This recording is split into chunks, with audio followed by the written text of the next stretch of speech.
बंदी छोड़ सतगुरु रामपाल जी परमेश्वर जी की जय हो। सत्साई भाई और बहनों, दया पूज्य गुरुदेव भगवान की, सतगुरु रामपाल जी परमेश्वर जी की, जिनके विशेष आशीर्वाद से, शुभ आशीर्वाद से आप और हम सभी सत्सेवक भाई बहन साथ संगति से जुड़कर भक्ति मार्ग पर गुरुदेव के तत्व ज्ञान को आधार बनाकर मोक्ष प्राप्ति के लिए निरंतर आगे की ओर बढ़ रहे हैं। आज का वीडियो खास है, अहम है और हमें गहरी शिक्षा मिलेगी। हाल ही हरियाणा में परशुराम जयंती मनाई गई, रोहतक के पैरावर में। हरियाणा के मुख्यमंत्री नायब सिंह सैनी भी आए, समाज के अन्य गणमान्य व्यक्ति भी आए। साथ में बेवजह बिन बुलाए मेहमानों की तरह परम पूज्य परमेश्वर सतगुरु रामपाल जी के भक्तों ने भी शामिल होना पड़ा। एक धोखे के तहत धोखा किया सतलोक आश्रम मैनेजमेंट हरियाणा ने, सतगुरु रामपाल जी के कलयुगी परिवार ने। परशुराम जयंती से ठीक एक दिन पहले रात्रि में अपने कोऑर्डिनेटर सिस्टम के माध्यम से भगत समाज को धोखा देकर सतलोक आश्रम धनाना में इकट्ठा किया गया कि आज गुरुदेव हिसार जेल से लाइव दर्शन देंगे 2 घंटे। सभी भगत भाई बहन ज़्यादा से ज़्यादा संख्या में आ जाओ। सच्चाई किसी को नहीं बताई। बेचारे भोले भाले भगत भाई बहन अपने गुरुदेव भगवान के दर्शनों की प्यासी आत्माएं दौड़ दौड़ कर चली आई और रात्रि में उन्होंने देखा कि हरियाणा रोडवेज की बसें इतनी ज़्यादा संख्या में आश्रम में क्यों आ रही हैं। 2 नहीं, 4 नहीं, 10 नहीं, 500 से ज़्यादा बसें रात्रि में हरियाणा रोडवेज की आ गई। संगत में खुसर पुसर शुरू हो गई। पता चला कि कल परशुराम जयंती है और हम भक्तों को आश्रम मैनेजमेंट के द्वारा परशुराम जयंती में भेजा जाएगा राजनीतिक रैली को सफल बनाने के लिए। भाई और बहनों, इस विषय पर हम चर्चा करेंगे। ये छोटी मोटी घटना नहीं है। आम जनता के लिए तो परशुराम जयंती मनाना एक साधारण सी घटना है, हर साल वो लोग मनाते हैं। परंतु सतगुरु रामपाल जी के भक्तों का कई हजारों की संख्या में उस रैली में जाना एक बहुत बड़ा विषय है।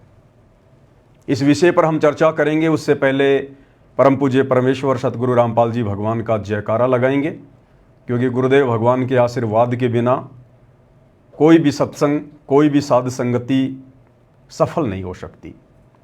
बंदी छोड़ सतगुरु रामपाल जी परमेश्वर जी की जय हो। परम पिता परमात्मा, सारी सृष्टि के रचनहार, कुल मालिक, असंख्य ब्रह्मांडों के स्वामी, जगत गुरु, तीनों लोकों में प्रवेश करके सबका भरण पोषण करने वाले राजाधिराज, आत्माधार, नाथों के नाथ, देवों के देव, महादेव, सर्वेश्वर, महेश्वर, मृत्युंजय, अजरो अमर, आदि अनादि सनातनी प्रभु, जगत पिता जगदीश्वर, श्री श्री 1008 की उपाधि के वास्तविक अधिकारी, अकाल मूरत सौद स्वरूपी राम वासुदेव, सर्वगतम ब्रह्म, परम पूज्य, प्रथम पूज्य, परम संत, परम पुरुष, परम धनी, परम दयालु, सत्य कबीर, हक्का कबीर, अल्लाहु कबीर, अल्लाहु अकबर, बाखबर, अल्लाह ताला, जगत के तारणहार, जगत के मुक्तिदाता, जगत के जगन्नाथ, हारे के सहारे, हिंदुओं के राम, मुसलमानों के अल्लाह, सिखों के वाहिगुरु, ईसाइयों के मसीह, दया के सागर दयानिधि, करुणा के सागर करुणानिधि, स्वयंभू परिभू, संकट मोचन, कष्ट हरण, मंगल करण, दुख भंजन, अविगत कबीर, निर्विकार निर्विषम परमात्मा, अलय अलेख सतगुरु, आदि अनादि सतगुरु, असली मर्यादा पुरुषोत्तम, असली राम, असली कृष्ण, असली घनश्याम, असली मुरारी, राजाओं के राजा, महाराजाओं के महाराजा, शहंशाहों के शहंशाह, सम्राटों के सम्राट, भगवानों के भगवान, अल्लाहों के अल्लाह, प्रभुओं के प्रभु, मसीहाओं के मसीह, सच्चे वाहिगुरु, बाबाओं के बाबा, पीरों के पीर, सेठों के सेठ, जगत सेठ, सावड़सा सेठ, सर्वगुण संपन्न, अनंत कोटि कलाओं के स्वामी, अनंत कोटि ब्रह्मांडों के नायक, योगियों में महायोगी, ध्यानियों में महाध्यानी, सिद्धों में परम सिद्ध, ज्ञानियों में तत्वज्ञानी, ब्रह्म ज्ञानी, महाज्ञानी, परम ज्ञानी, सर्वश्रेष्ठ ज्ञानी, विज्ञानी, युवा कबीर, समरथ कबीर, असमवात, अमित ओजा, सच्चे रहनुमा, करीम अल्लाह, सुभान अल्लाह, दुनिया के अंतिम पैगंबर, 8 सितंबर 1951 से गांव धनाना, जिला सोनीपत, हरियाणा, भारतवर्ष की पावन भूमि पे प्रकट रियल कल की भगवान श्री नारायण साकार हरि, श्री बाबा साहेब, नूर अनंत परमात्मा, सच्चे बाखबर, सच्चे दरवेश, संत शिरोमणि सतगुरु रामपाल जी परमेश्वर जी के चरण कमल में साध संगति से जुड़े हुए देश विदेश से आप और हम सभी सत्सेवक भाई बहनों का अनंत कोटि दंडवत प्रणाम। भाई और बहनों, वैसे तो राजनीतिक रैलियां हरियाणा हो चाहे राजस्थान हो आए दिन होती रहती हैं और सतगुरु रामपाल जी परमेश्वर जी के भक्तों को इन राजनीतिक रैलियों से और राजनेताओं से कोई लेना देना नहीं होता है। आपने आज से पहले हमारे इस तरह की वीडियो नहीं देखे होंगे क्योंकि हमें गंदी राजनीति से कोई मतलब नहीं होता है। हम एक आध्यात्मिक संस्था सत्य कबीर पंथ से जुड़े हुए हैं, साध संगति से जुड़े हुए हैं। हमारा मकसद अपनी आत्मा का आत्म कल्याण करवाना है, सांसारिक व्यवस्थाओं से हटकर अपने गुरुजी के वचन को फॉलो करके अपने जीवन को सफल बनाना होता है। परंतु परशुराम जयंती पर जो राजनीति हुई है, हमें उससे भी कोई लेना देना नहीं है। परंतु यदि जबरदस्ती हमारे गुरुदेव भगवान को उस राजनीति में घसीटा जाएगा, जिस सतगुरु का राजनीति से और राजनेताओं से सदा 36 का आंकड़ा रहा है। सन 1994 से सतगुरु रामपाल जी परमेश्वर जी ने आध्यात्मिक प्रवचन करने शुरू किए हैं। आप उनका एक गांव के सरपंच के साथ भी कोई फोटो नहीं दिखा सकते। आप उनका एक छोटा सा राजनीतिक स्टेटमेंट किसी भी राजनेता के साथ में नहीं दिखा सकते। परंतु 2014 बरवाला कांड के बाद सतगुरु रामपाल जी के कलयुगी परिवार ने, उनके बेटा बेटी भाई बंधु रिश्तेदारों ने अपने राजनीतिक स्वार्थों के चलते अपनी भक्ति का भी सत्यानाश किया है और लाखों की संगत जो अंधी होकर उन लोगों के पीछे चल पड़ी है, उनकी भक्ति और मर्यादाओं का भी सत्यानाश हो रहा है। तो अगर राजनीति में नाम आएगा हमारे गुरुदेव भगवान का, यदि राजनीति से जोड़कर हमारे गुरुदेव को बदनाम करने की साजिश की जाएगी, कोशिश की जाएगी, वो साजिश करता चाहे उनके परिवार वाले हों या संगत का कोई आम व्यक्ति हो या समाज का कोई भी व्यक्ति हो, तो वहां हमें बोलना पड़ेगा। यदि बात आती है अपने राजनीतिक स्वार्थों के चलते भगत समाज की मर्यादाएं तुड़वाने की, तो वहां हमें बोलना पड़ेगा। भाई और बहनों, इस घटना से आप और हमें एक बहुत गहरी शिक्षा मिलेगी, बहुत गहरी शिक्षा। गुरुदेव भगवान ने दास को प्रेरणा की तो दास लाइव आया। क्या शिक्षा है आप सबके सामने। काल हमें किस प्रकार से धोखा देगा, त्रिकुटी पर ये वर्तमान जो हमारा समय है, ये रिहर्सल हो रही है। हम इस रिहर्सल में सफल हो पाते हैं या असफल होते हैं, ये तो आप और हमारे बुद्धि और ज्ञान विवेक के ऊपर निर्भर करेगा। गुरुदेव ने तो सत्संग रूपी खीर खिलाने में कोई कसर नहीं छोड़ी, परंतु भगत समाज गुरुदेव के उस अमृत ज्ञान को अपने अंदर समा नहीं पाया और आज काल के जाल में फंसता जा रहा है, अपने ही भगत भाई बहनों के माध्यम से अंधविश्वास करके।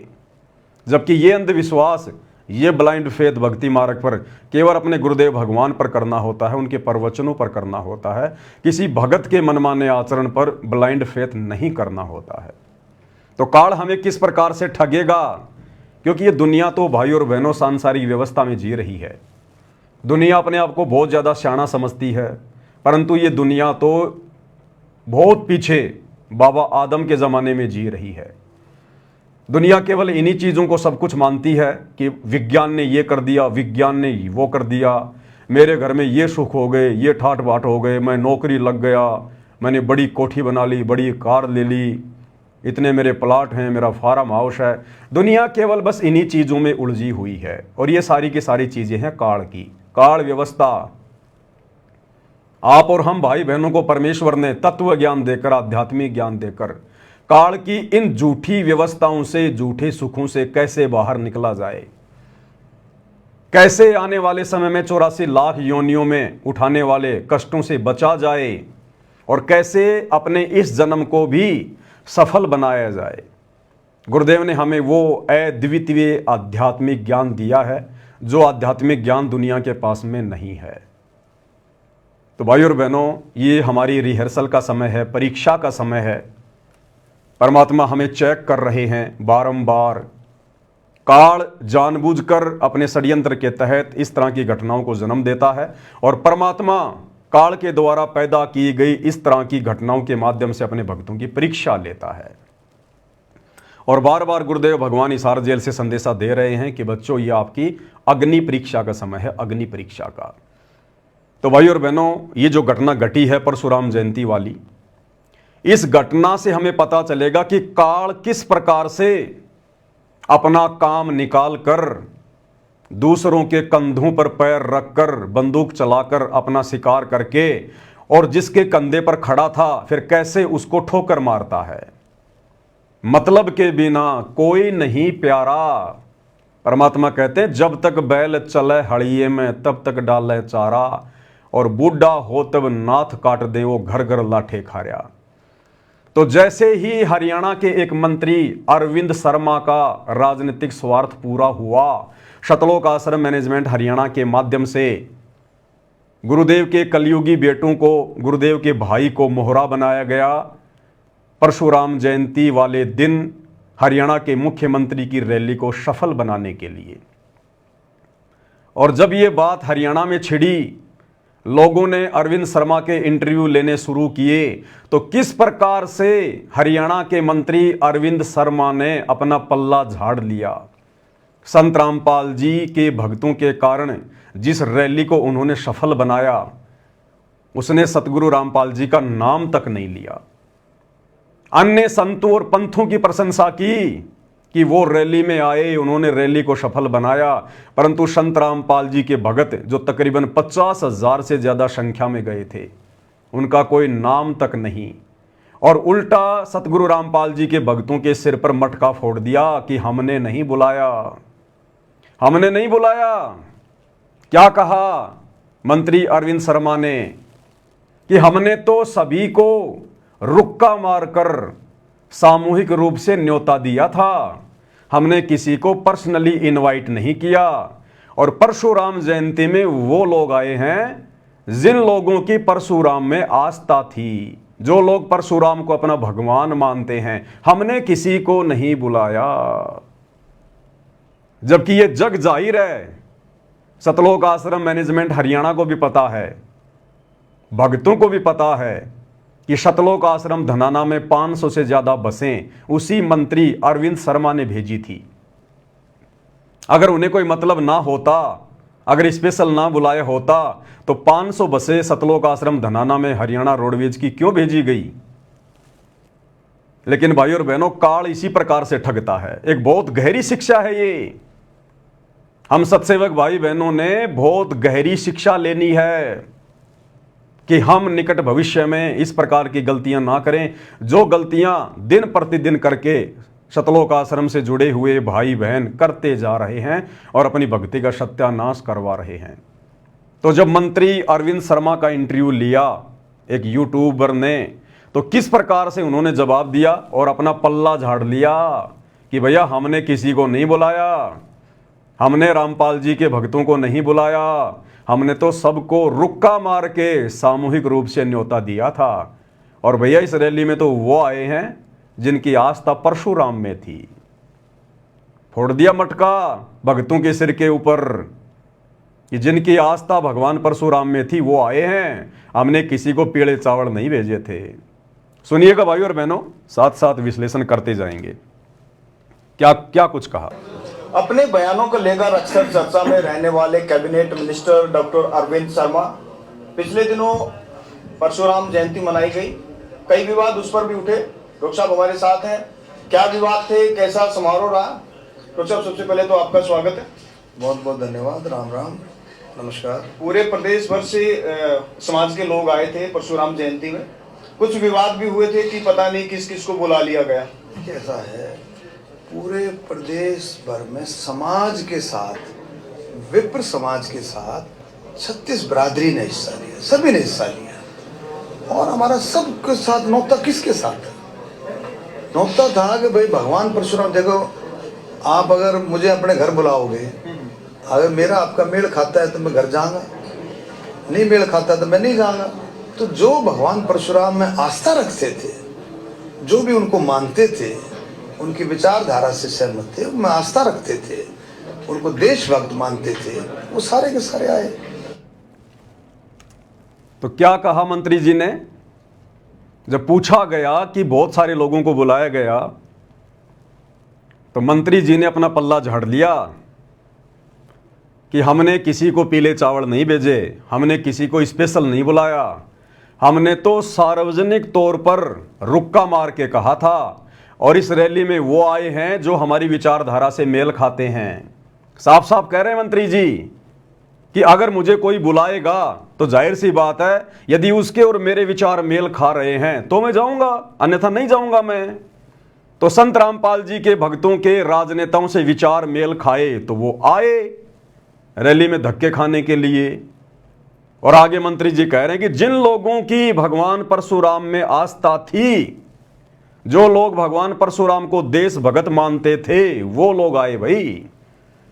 तो बताओ भोले भाले भक्तों, क्या आप लोगों की भगवान परशुराम में आस्था है क्या?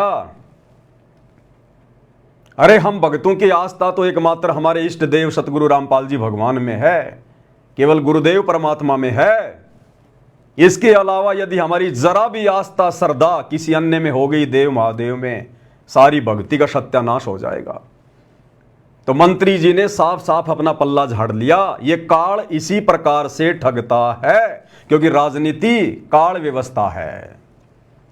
तो काल ने अपना काम भी निकाल लिया, राजनेताओं ने अपना स्वार्थ भी सिद्ध कर लिया, गुरुदेव के मंदबुद्धि लड़कों को मोहरा बनाकर,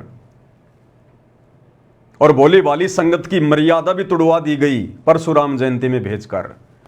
और जब सारा काम हो गया, उसके बाद मंत्री जी आराम से बैठकर इंटरव्यू दे रहे हैं कि भैया जिसके विचार मेल खा रहे थे वो आया, यहां तो पर्सनली नहीं बुलाया किसी को भी, और जिन लोगों की आस्था भगवान परशुराम में थी यहां तो वो आए हैं। ये काल इस प्रकार से ठगता है भाई और बहनों, इस प्रकार से। इसलिए सतगुरु रामपाल जी भगवाना में बार बार समझाते हैं कि बच्चों, काल व्यवस्था से पीछे हटो, संसार से पीछे हटो। ये राजनीति भक्ति मार्ग में नहीं चलती है, राजनीति काल व्यवस्था है। अगर आपने यही गधा कुत्ता सुअर बनना है, 84 लाख योनियों में भटकना है, तो करो जम के राजनीति भक्ति के साथ साथ, तुम्हें कौन रोकता है। तो शतलोक आश्रमों से जुड़े हुए भाई बहनों को विचार करना चाहिए, उनको सोचना चाहिए। पहली बात तो आप लोगों को सच्चाई नहीं बताई गई, आपकी पीठ में छुरा भोंका गया गुरुजी की आड़ में कि सभी भक्तों को 2 घंटे गुरुजी के दर्शन करवाएंगे लाइव हिसार जेल से वीडियो में। धोखे से आप लोगों को आश्रम में इकट्ठा किया गया, और उसके बाद में आप लोगों को रैली में भेज दिया गया। आप लोगों की मर्यादाएं टूटी हैं। अरे रिहर्सल चल रही है। गुरुदेव ने कहा बच्चों, जब तुम त्रिकुटी पर जाओगे तुम्हें पता थोड़ी चलेगा कि तुम त्रिकुटी पर आ गए। हो सकता है ये परशुराम जयंती में जाना हमारी त्रिकुटी वाली परीक्षा हो, और काल ने हमें ठग लिया। हमने विश्वास करना चाहिए था अपने गुरुदेव के वचनों पर, और संगत ने विश्वास कर लिया गुरुदेव के लड़कों पर जो कि पहले से काल प्रेरित हैं। ऐसा ही हम त्रिकुटी पर कर बैठेंगे, ऐसा ही हम त्रिकुटी पर कर बैठेंगे। ये काल वहां पर कोऑर्डिनेटर का रूप बना के आ जाएगा, गुरुजी के लड़कों का रूप बना के आ जाएगा, गुरुजी के भाई का रूप बना के आ जाएगा, और इसी प्रकार से तुम लोगों को गुरुजी के दर्शनों के बहाने अपने पीछे पीछे ले जाएगा और ठोक देगा किसी देव के लोक में या किसी नरक लोक में। फिर क्या करोगे? तुम कैसे सावधान हो सकते हो जब तुम यहीं पर सावधान नहीं हो रहे, जब तुम रिहर्सल में फेल हो रहे हो। अरे कोई खिलाड़ी होता है, कोई पहलवान होता है, उसको नेशनल स्तर पर या ओलंपिक में भेजने से पहले उसकी रिहर्सल होती है। तो ये हमारी रिहर्सल चल रही है कि हम त्रिकुटी की परीक्षा में पास होने के लायक हैं या नहीं हैं। तो भला हम कैसे पास हो सकते हैं त्रिकुटी की परीक्षा में? हमने विचार करना चाहिए था, हमने सवाल जवाब करना चाहिए था उन बसों में बैठने से पहले कि भैया हम लोग बसों में बैठने तो नहीं आए, हम तो गुरुदेव के दर्शनों के लिए आए थे। हमारा राजनीति से क्या लेना देना, हमारे गुरु का राजनीति से कोई लेना देना नहीं है। हमें क्यों भेजा जा रहा भाई? किसी ने कोई सवाल जवाब नहीं किया। इसका मतलब सब के सब भेड़ चाल में अंध भक्ति हो रही है, शतलोक आश्रमों में अंध भक्ति। और इसी बात की परीक्षा लेने के लिए और इसी प्रकार के उन कच्चे भक्तों को छांटने के लिए इस परमात्मा ने 2014 बरवाला कांड के माध्यम से अपने भक्तों की परीक्षा लेनी शुरू की। आज हिसार जेल में बैठकर वो परम शक्ति यही तो देख रही है कि मेरे कितने हैं और काल के कितने हैं। जो काल व्यवस्था में सड़ेंगे, जो गुरु के ज्ञान को आधार बनाकर आगे नहीं बढ़ेंगे, वो काल के हैं, और जो गुरु के ज्ञान को आधार बनाकर भक्ति मार्ग पर चलेंगे उनको काल डगमग नहीं कर सकता। ये हमारी परीक्षा थी, ये भक्तों की रिहर्सल थी, जिसमें शतलोक आश्रमों से जुड़े हुए सभी भगत पूर्णतया फैल साबित हुए। फैल। आगे क्या कुछ कहा मंत्री जी ने, जब पूछा गया संत रामपाल जी के भक्तों का नाम लेकर, संत रामपाल जी का नाम लेकर, कि इस रैली में तो बाबा रामपाल के भगत भी आए थे, आप उसके बारे में क्या कहेंगे? तो मंत्री जी क्या कह रहे हैं, जिन बाबा रामपाल के मंदबुद्धि भक्तों ने इस रैली को सफल बनाया भीड़ के रूप में, उनका कोई नामो निशान तक नहीं, संत रामपाल जी की कोई प्रशंसा नहीं। अन्यथा मंत्री जी को तो धन्यवाद करना चाहिए था कि बाबा रामपाल का हम बारंबार धन्यवाद करते हैं, जो उन्होंने 500 बसों में अपने भक्तों को बैठाकर हमारी रैली को सफल बनाया। पूरा हरियाणा प्रदेश जानता है। उसके बावजूद भी मंत्री जी ने सतगुरु रामपाल जी का नाम तक नहीं लिया, क्योंकि जब काल का सवार सिद्ध हो जाता है तो फिर वो यही करता है। अरे गुरुदेव ने हमें सृष्टि रचना में बताया कि जब काल का और परमात्मा का जोगजीत रूप में आमना सामना हुआ तो काल ने बहुत सारे वचन भरवा लिए, और जब सारे वचन परमात्मा ने दे दिए, तथास्तु तथास्तु, अंत में काल खिलखिलाकर हंसने लगा कि जाओ जोग जीत संसारा, जीवन माना कहा तुम्हारा। अर्थात जैसे ही इस काल का सवार सिद्ध होता है फिर ये किसी का सगा नहीं है।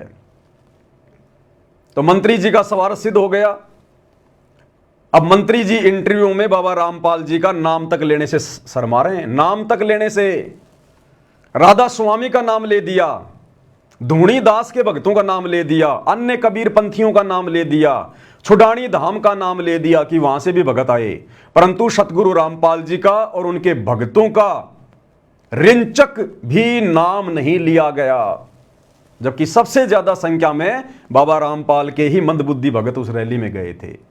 क्या कुछ कह रहे हैं मंत्री जी, आगे ध्यान से सुनिएगा। आप अगर मुझे अपने घर बुलाओगे, अगर मेरा आपका मेल खाता है तो मैं घर जाऊंगा, नहीं मेल खाता तो मैं नहीं जाऊंगा।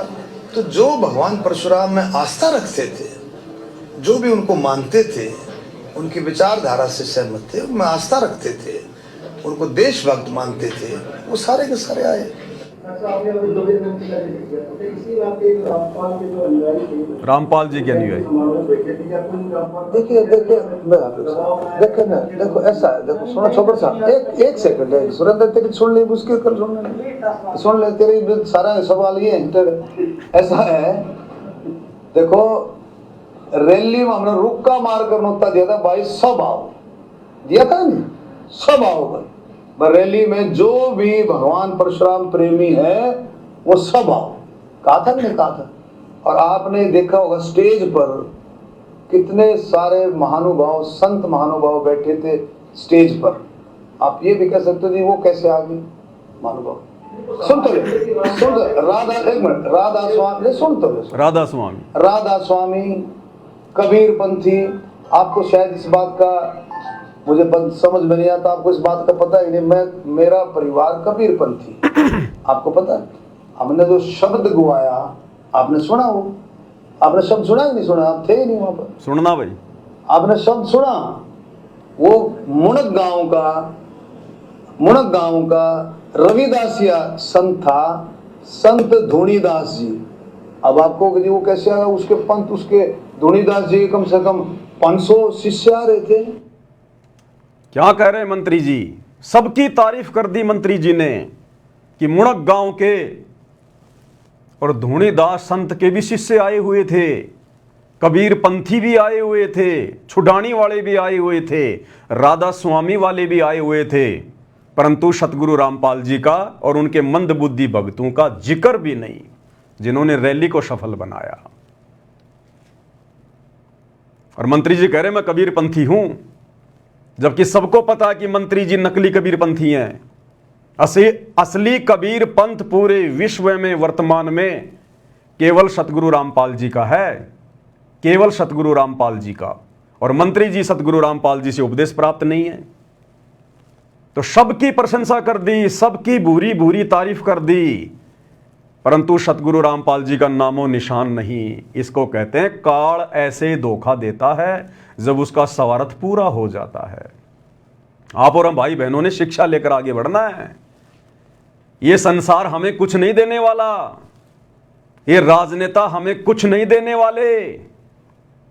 ये काल व्यवस्था है, जैसे इनका स्वार्थ पूरा होगा ये ठोकर मारेंगे, ठोकर, जैसे कि वर्तमान में मारी जा रही है मंत्री जी के द्वारा सतगुरु रामपाल जी को और उनके भक्तों को। सबकी प्रशंसा कर दी, जिसके 500 भगत आए उसकी प्रशंसा कर दी, जिस राधा स्वामी के इक्के दुक्के भगत आए उनकी प्रशंसा कर दी, परंतु सतगुरु रामपाल जी का नामो निशान भी नहीं। किस लिए गए थे फिर वहां पर? अरे किस लिए गए थे फिर वहां पर? शुअर की तरह गटर में नाक रगड़ने के लिए गए थे क्या? क्यों इतनी मेहनत करी? 500 बसों में भगत बैठकर गए, रैली को सफल बनाया और तुम्हारा जिक्र तक नहीं। काल ऐसे धोखा देता है, ऐसे धोखा, जब उसका कार्य सिद्ध हो जाता है। इसलिए गुरुदेव कहते हैं कि बच्चों ये किस ब्रह्मांड काल व्यवस्था है, इसमें मत सड़ना, किसी पर भी विश्वास मत करना अपने गुरु के अलावा, गुरु के वचनों के अलावा। और संगत अंधा विश्वास कर बैठी गुरु जी के परिवार पर, जो परिवार पहले से ही काल प्रेरित है। तो मंत्री जी ने सबका जिक्र किया, लेकिन सतगुरु रामपाल जी का कोई नामो निशान भी नहीं। आगे सुनिए क्या कह रहे हैं मंत्री जी, सुनते जाइए। पिछले 120 साल से, कितने 120 साल से हर साल मेरे घर में सत्संग होता है। 10, 11, 12 कबीर साहब की वाणियों का, गरीबदास जी द्वारा रचित उनके ग्रंथ का। चुनानी धाम से भी बहुत सारे संत आए हुए थे, बहुत सारे उनके अनुयायी आए हुए थे। छुडानी धाम से भी बहुत सारे संत आए हुए थे, बहुत सारे उनके अनुयायी आए हुए थे, परंतु मंत्री जी के मुंह से एक बार भी नहीं निकला कि सतलोक आश्रम धनाना से भी 500 बसों में बैठकर कुछ भगत आए थे। 500 बसें, एक बस में अगर 50 भगत भी माने तो 500 बसों में 50,000 भगत हो गए। 50,000 विचारणीय विषय भाई और बहनों, कितना बड़ा धोखा भगत समाज के साथ किया गया है। अरे मंत्री प्रशंसा करे ना करे, हम कोई प्रशंसा के भूखे नहीं है, परंतु जो मर्यादा तोड़वा दी गई है काल ने धोखा देकर, उससे कैसे बचोगे? वो भरपाई कैसे होगी भाई और बहनों? उनकी तो भरपाई नहीं हो पाएगी। परंतु आप और हम सत्सेवक भाई बहन आगे के लिए और ज्यादा सावधान होते चले जाएंगे। आप और हमें इन घटनाओं के माध्यम से दृढ़ता मिलती है कि हे भगवान, आपने हमें साथ संगति से जोड़कर कैसे बचा लिया, काल व्यवस्था में सड़ने से कैसे बचा लिया परमात्मा। हम भी आप ही के भगत हैं। जो ज्ञान आपने उन आश्रम वालों को दिया वही ज्ञान हमें दिया, अलग से कोई कोचिंग या कोई ट्रेनिंग नहीं दी। परमेश्वर, हमारे ऊपर आपने कैसे रजा बख्शी, सद्बुद्धि की, ज्ञान योग की, जो हमें बिल्कुल शीशे की तरह, आईने की तरह साफ साफ दिखाई दे रहा है कि कौन से भक्ति विरुद्ध ये कुकर्म करने से हमारी मर्यादाएं टूटेंगी और कौन से भक्ति अनुकूल सदकर्म करने से हमारे गुरुदेव भगवान प्रसन्न होंगे। तो आप और हमने गुरुदेव का सौ शुक्रिया अदा करना चाहिए कि गुरुदेव ने हमें साध संगति से जोड़ रखा है। तो मंत्री जी कह रहे हैं कि 120 साल से मैं कबीरपंथी हूं। बिल्कुल होंगे, नो डाउट। और आगे क्या कह रहे हैं मंत्री जी? तो आप लोगों को, हम सबको इस बात से, देखो किसी के ऊपर कोई प्रेशर नहीं था। पहली बात सुन, अपने आप अपनी मर्जी से आए। मंत्री जी कह रहे हैं किसी के ऊपर कोई प्रेशर नहीं था, अपनी मर्जी से आए हैं, अपनी मर्जी से। मंत्री जी ने पल्ला झाड़ दिया कि हमने नहीं बुलाया, हमने कोई बसे नहीं भेजी, हमने किसी को पीले चावल नहीं दिए आने के लिए। जिसकी परशुराम जी में आस्था थी और जिसके विचार हम राजनेताओं से मेल खा रहे थे वो आए, वो चाहे आम समाज का व्यक्ति हो, चाहे सतगुरु रामपाल जी का भगत हो। अब क्या करोगे भक्तों? मंत्री जी ने तो मटका फोड़ दिया तुम्हारे सिर पर। काल ऐसा ही करता है। एक कहावत है गांव में, गरज हटी और गुजरी नटी। गरज हटी और गुजरी नटी, यानी अपना स्वार्थ सिद्ध होते ही मुंह मोड़ लेना। तो ऐसा तमाचा मारा है मंत्री जी ने सतगुरु रामपाल जी के अंध भक्तों पर। उन्हीं के ऊपर उन्हीं का जूता, उन्हीं का सिर। ये काल ऐसे पीटता है भाई और बहनों, अपना स्वार्थ सिद्ध करके। आगे क्या कह रहे हैं मंत्री जी, ध्यान से सुनिएगा। अब गुरुदेव भगवान हमें क्या शिक्षा दे रहे हैं भाई और बहनों। ये हिसार जेल से आया हुआ विशेष संदेश है, विशेष संदेश नंबर 45। और ये कोई आज का नहीं है, ये आज से 2.5-3 साल पहले सतलोक आश्रम के नामदान सेंटरों पर सुबह सुबह 5 बजे जो ये भीड़ जाया करती थी सत्संग सुनने के लिए, ये वही विशेष संदेश हैं जो पहले नामदान सेंटरों पर आए थे।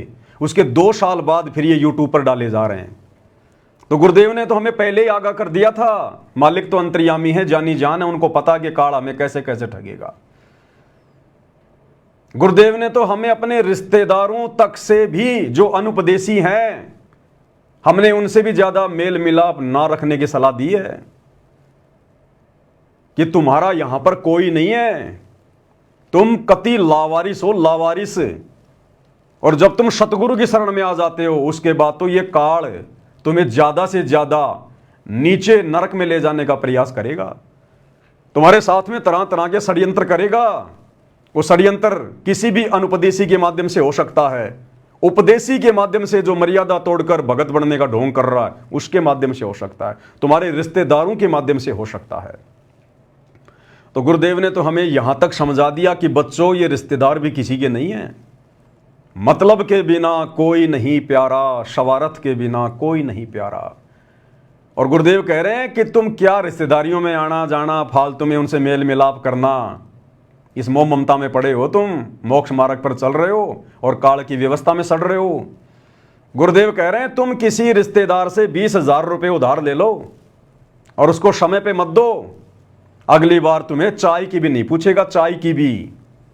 ये रिश्तेदार, तुम्हारे रिश्तेदार तुम्हें अपने दरवाजे पर देखकर भी खुश नहीं है।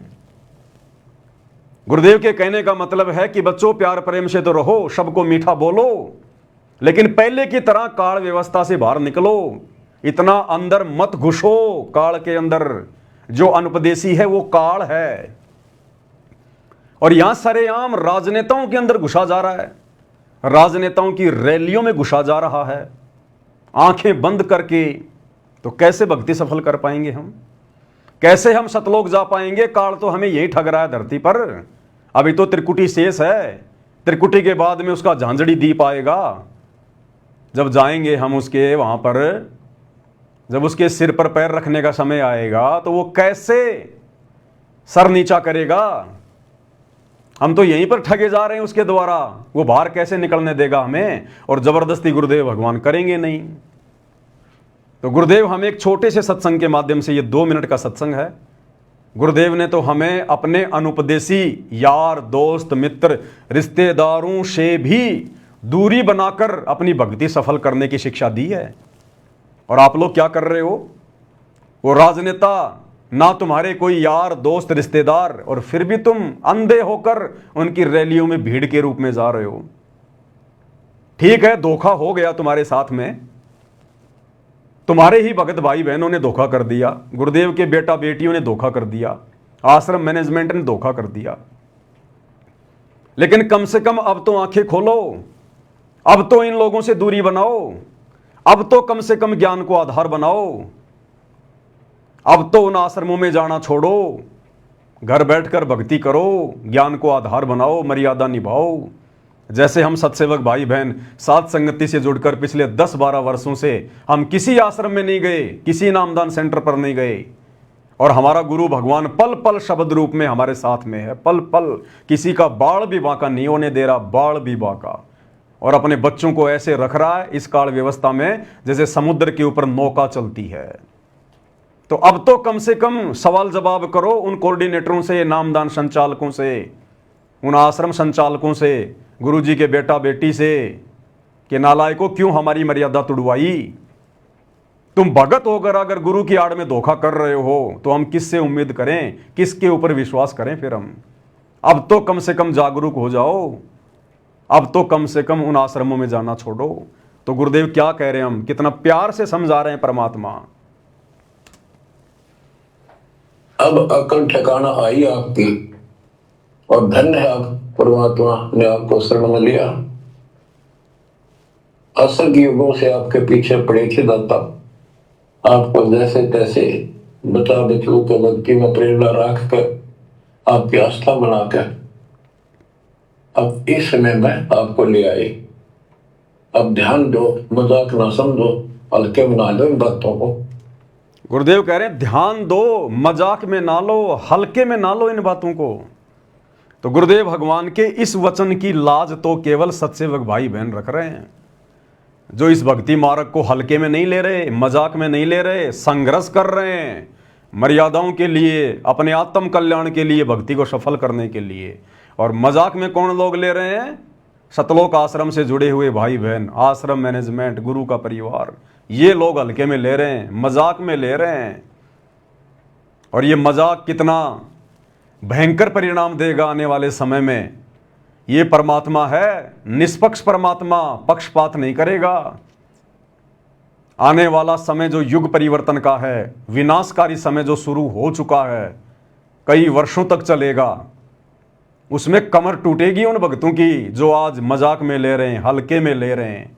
उस समय पता चलेगा मर्यादा में रहकर भक्ति करते हुए, संघर्ष करते हुए, भक्ति करने वालों के साथ में क्या, और ये राजनेताओं की रैलियों में भीड़ जमा करने वाले इनके साथ में क्या।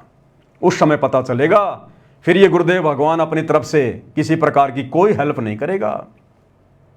अगर तुम मर्यादा तोड़कर भक्ति करने वाले आश्रम से जुड़े हुए भाई बहनों की भी गुरु उस समय अगर रक्षा करेगा, मर्यादा करेगा, तो आने वाले समय में मर्यादाओं में रहकर कोई भक्ति करेगा ही नहीं। क्योंकि इतिहास तो साथ साथ बन रहा है ना। आज सतगुरु रामपाल जी की संगत में 2 पार्ट हो चुके हैं, सबको पता है, एक सात संगति और एक सतलोक आश्रम मैनेजमेंट। सात संगत वाले गुरु ज्ञान में रहकर, गुरु को भगवान मानकर और हर प्रकार से मर्यादाओं में रहकर अपनी भक्ति कर रहे हैं, संघर्ष कर रहे हैं। आश्रम वाले बिल्कुल काल व्यवस्था में सड़ रहे हैं, उनके लिए कोई मर्यादा नहीं है, ना वो गुरु को परमात्मा मानते। तो भैया ये इतिहास तो बन रहा है। तो आने वाले समय में फिर दुनिया कैसे अंतर देखेगी? अगर इन आश्रम वालों की भी अगर विनाशकालीन समय में अगर इसी प्रकार से मौज हुई, इनकी भी अगर रक्षा हुई, तो आने वाला समाज इस भक्ति को इतना सीरियस नहीं लेगा कि रे कुछ नहीं। ये देखो ना इतिहास, वो सत्सेवक थे, पागल थे, बावड़े थे, वो मंदबुद्धि थे, फालतू में गुरु जी की मर्यादाओं को सीरियस ले रहे थे, फालतू में समाज के साथ में संघर्ष कर रहे थे। ये देखो ये सतलोक आश्रम से जुड़े हुए अंध भगत दिन रात मर्यादा तोड़ रहे थे। ये गुरु जी की मर्यादाओं के विरुद्ध इन्होंने धनाना गांव में 1 करोड़ रुपए की लागत से गांव वालों को खुश करने के लिए बैडमिंटन का स्टेडियम बनवा दिया। और इनका देखो बाड़ी बाका नहीं हो रहा। सोनीपत के गोहाना में जाटों की धर्मशाला बनवाई इन्होंने, 5वां फ्लोर बनवा दिया 1 करोड़ रुपए में। भक्तों का ज्योति पाठ का पैसा वहां ठोक दिया गया। देखो इनका बाड़ी बाका नहीं हो रहा। हरियाणा के जाट आरक्षण में लाखों की संख्या में ये आश्रम से जुड़े हुए भाई बहन वहां जाकर बैठे, देखो ना इनका कोई बाड़ी बाका नहीं हो रहा। राजस्थान के गैंगस्टर आनंदपाल सिंह की सीबीआई जांच का इन्होंने समर्थन किया, 5 लाख रुपए चंदे के रूप में दिए गैंगस्टर की सीबीआई जांच के लिए राजपूत करनी सेना को। देखो इनका बाली बाका नहीं हो रहा। अपने स्वार्थ के लिए ना जाने इन्होंने क्या क्या कुकर्म कर दिए। अयोध्या में इन्होंने भंडारा लगा दिया आन उपासकों के लिए, देखो ना आज इनका बाली बाका नहीं हो रहा। तो आने वाले समय में इस भक्ति को कोई सीरियस नहीं लेगा, गुरु की मर्यादाओं को कोई सीरियस नहीं लेगा। इसलिए थोड़े समय बाद जब वो विनाशकारी समय शुरू होगा, उस समय पता चलेगा इन मंदबुद्धि सतलोक आश्रम से जुड़े हुए अंध भक्तों को कि मर्यादा तोड़कर भक्ति का ड्रामा करने की क्या सजा मिलती है।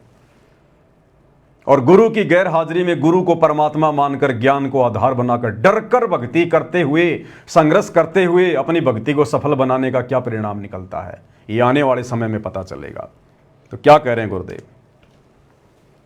ये तो कल फूक निकल जाएगी, परसों तुमने कौन पूछेगा, जिसके ऊपर सब कुछ नुसार हुए बैठे।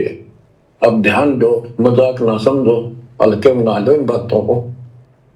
ये तो कल फूक निकल जाएगी, परसों तुमने कौन पूछेगा, जिसके ऊपर सब कुछ नुकसान हुए बैठे, ये परिवार, ये संसार, ये लोग लाग रिश्तेदार, ये भी इतने साथ से रहेंगे आपका जब तक आपका ठीक ठाक गुजारा है। जिस दिन आप हैंड टू माउथ हो जाओगे, अपने द्वार पर देख कर राजी नहीं होंगे रिश्तेदार को, पड़ोसी भी। सुन लो, ये कति यूनिवर्सल ट्रुथ है।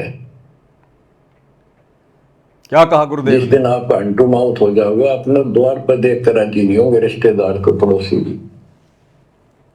ये कति यूनिवर्सल ट्रुथ है। गुरुदेव कह रहे हैं जिस दिन तुम हैंड टू माउथ हो जाओगे, यानी अपने रिश्तेदारों के किसी मतलब के नहीं रहोगे, ये रिश्तेदार तुम्हें अपने घर के दरवाजे पर देखकर भी खुश नहीं होंगे जिनके ऊपर तुम चौड़े हुए बैठे हो। तो जब रिश्तेदार ऐसा कर सकते हैं, क्योंकि परमेश्वर कह रहे हैं सात वचन पलटे नहीं पलट जाए ब्रह्मांड, ये अंतर्यामी भगवान है, और कह रहे हैं यूनिवर्सल ट्रूथ है, सार्वभौमिक सत्य है, ये झूठ रिंचक भी नहीं है। तो जब रिश्तेदार ऐसा कर सकते हैं, राम समाज में कर रहे हैं, हम देख रहे हैं ना, तो ये राजनेता हमारे लगते क्या हैं? गुरु का परिवार हम भक्तों का लगता क्या है? आज तुम इन आश्रमों में जा जाकर आर्थिक रूप से और शारीरिक रूप से इनका सहयोग कर रहे हो, इसलिए तुम्हें लड्डू जलेबी बर्फी खिला रहे हैं। तुम कल को सारे साथ संगति से जुड़ जाओ, ये तुम्हारा मुंह देखकर खुश नहीं है, मुंह देखकर भी। तो ये परमेश्वर कह रहे हैं कि जब तुम कल को हैंड टू माउथ हो जाओगे ना, ये तुम्हें अपने दरवाजे पर देखकर खुश नहीं होंगे। तो बताओ, राजनेता तो हमारे लगते ही क्या हैं? वो तो रिश्तेदार भी नहीं है जिनकी रैली को सफल बनाने के लिए तुम लोग भेड़ के रूप में वहां चले गए। ये विचारणीय विषय है। ये संगत ने हल्के में ले लिया सतगुरु को, सतगुरु के ज्ञान को। इसका परिणाम भयंकर होगा, भयंकर। ये निष्पक्ष परमात्मा है, निर्मोही परमात्मा है। इसका कोई बेटा बेटी भाई बंधु रिश्तेदार जवाई मामा मामी फूफा फाफा नहीं है। ये तो केवल परमेश्वर इस कलयुग की बिचली पीढ़ी में एक लीला कर रहे हैं, एक कलयुगी परिवार में आने की, शादी विवाह करने की, बच्चे पैदा करने की, केवल एक लीला। अगर आपने गुरु को भगवान मान लिया तो वो शतलोक का राजा कबीर भगवान अपने शतलोक को छोड़कर इस गंदे लोक में बच्चे पैदा करने नहीं आता वो। तो ये निर्मोही परमात्मा है। आप रोज पढ़ते हो मंगलाचरण में, परम शक्ति संगीतम रिद्धि सिद्धि दाता सोही अविगत गुण अतीतम सत्य पुरुष निर्मोही। ये सत्य पुरुष है सतगुरु रामपाल जी। दुनिया नहीं जानती, नहीं पहचानती, लेकिन आप और हमें तो पता है। गुरु ने हमसे तो पहचान करवा दी अपनी कि गुरु कौन है, स्वयं कबीर भगवान है। तो कबीर भगवान पक्षपात करेगा क्या? वो निष्पक्ष निर्णय करेगा। जैसा संगत ने उनकी गैर हाजिरी में 2014 बरवाला कांड के बाद इस भक्ति मार्ग रूपी खेत में जैसा बीज बोया है, यानी जिस प्रकार से मर्यादा में रह के जिसने भक्ति की है, या जिसने मर्यादाओं को हल्के में लेकर मर्यादा तोड़ते हुए भक्ति की है, गुरु को दुखी किया है, वो परिणाम, वो फल सबके सामने आएगा जिसने जैसा जैसा बीज बोया है। इसलिए गुरुदेव कह रहे हैं, सुनिएगा। अब जो आपका साथी, आपका पिता, आपके दुख सुख में घेर मरे, अब्राहिम सुल्तान अदम के क्या लग गया था उसका बता, और समर्थ है क्या जरूरत थी? आप उसके हो, उसके बेटा बेटी हो। अब वो रह नहीं सकता, आपको दुखी देख नहीं सकता, तो मान नहीं रही। वो कहता अगर ये सारे मोहल्ले में एक बार सारे उठा के उठा ले जाऊं, नो पाना आग लगा दूं इस पे, इस काल के लोग का। पर इतनी अकल तक जब आओगे, जब लगातार ये सत्संग सुनोगे। तो क्या कह रहे हैं गुरुदेव भगवान? जो तुम्हारा है, तुम्हारा हितैषी है, तुम्हारा बाप है, उसकी तो तुम बातें नहीं सुन रहे। हमारा हितैषी, हमारा बाप कौन है? सतगुरु रामपाल जी। उनके तो हम बातें नहीं सुन रहे। गुरु ने कौन से सत्संग में आदेश दिया कि भक्तों ने गंदी राजनीति का हिस्सा बनना चाहिए? गुरु ने कौन से सत्संग में कहा कि किसी भी महापुरुष की जयंती में जाना चाहिए? अरे गुरु ने हमारे से अपने जन्मदिन मनवाने छुड़वा दिए, अपने बाप दादाओं के मरण दिन मनवाना छुड़वा दिए, और हम परशुराम की जयंती में जा रहे हैं। जिनसे हम भक्तों का कोई लेना देना नहीं है।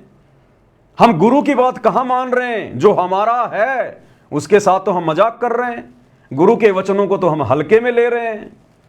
और जो हमारे नहीं हैं, ये राजनेता हमारे नहीं हैं, ये किसी के नहीं हैं, केवल अपने स्वार्थों के हैं। देखते नहीं बड़े बड़े राजनेता पार्टियां चेंज कर लेते हैं, पार्टियां।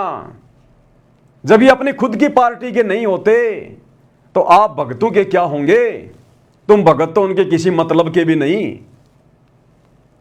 तो जो हमारा है, जो हमारे लिए मर मिट रहा है, 10 साल से 12 साल से हिसार जेल में बैठकर संघर्ष कर रहा है, 30 साल से सत्संग कर करके हमें समझाया, उसकी हम एक भी नहीं मान रहे।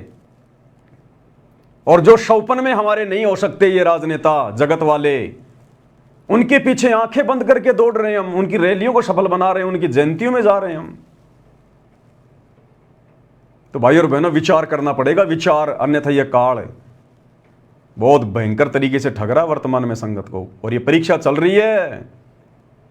परमात्मा हिसार जेल में बैठकर, वे हिसार की छोटी जेल में बैठकर, आप और हम 21 ब्रह्मांड रूपी इस बड़ी जेल में बैठे हुए कैदियों की रहनी करनी देख रहा है। कितने मेरे हैं, कितने काल के हैं, कितने मुझे समझ पाए, मेरे प्रवचनों को समझ पाए, मेरे वचन पर चल रहे हैं, और कितने भक्ति मार्ग को हल्के में ले रहे हैं, मजाक में ले रहे हैं। अरे मजाक में ले रहे हैं तभी तो गुरु कह रहा है कि हल्के में मत लो, मजाक में मत लो। इसका मतलब संगत मजाक में ले रही है। और आए दिन इन घटनाओं के माध्यम से संगत ये प्रमाण भी दे रही है। राजनेताओं की रैलियों में जाकर, परशुराम की जयंती में जाकर, स्टेडियम बनाकर, धर्मशालाएं बनवाकर, गुंडों की सीबीआई जांच का समर्थन करके, अयोध्या में भंडारा लगा के, अन्य तरह तरह के कुकर्म करके, भक्ति विरुद्ध कर्म करके, संगत साथ में प्रमाण भी दे रही है कि गुरुजी हम कच्चा पक्का काम नहीं करते। ये ना सोच लेना कि हम लोग ऐसे वैसे हल्के में ले रहे हैं, हम तो परमाणु के साथ में हल्के में ले रहे हैं आपको और आपके ज्ञान को। इन घटनाओं के माध्यम से संगत गुरुजी को सबूत भी दे रही है, जो सबूत सात संगति के माध्यम से फिर आप लोगों को दिखाए जाते हैं, बताए जाते हैं। और इन्हीं सबूतों के आधार से, इन्हीं वीडियोज के आधार से आने वाले समय में भगत समाज में गुरुदेव के कलयुगी परिवार को, उनके बेटा बेटी, भाई बंधु, रिश्तेदारों को, इन कोऑर्डिनेटरों को, नामदान संचालकों को, आश्रम संचालकों को, जो एक ही थाली के चट्टे बट्टे हैं, मर्यादा तोड़कर काल की गोद में बैठे हैं, संगत की मर्यादा तोड़वा रहे हैं, आने वाले इतिहास में इनके वंशजों तक को बोलने नहीं दिया जाएगा। इतना बड़ा दाग इन लोगों ने अपने गुरु के साथ में गद्दारी करके अपने ऊपर लगवा लिया है।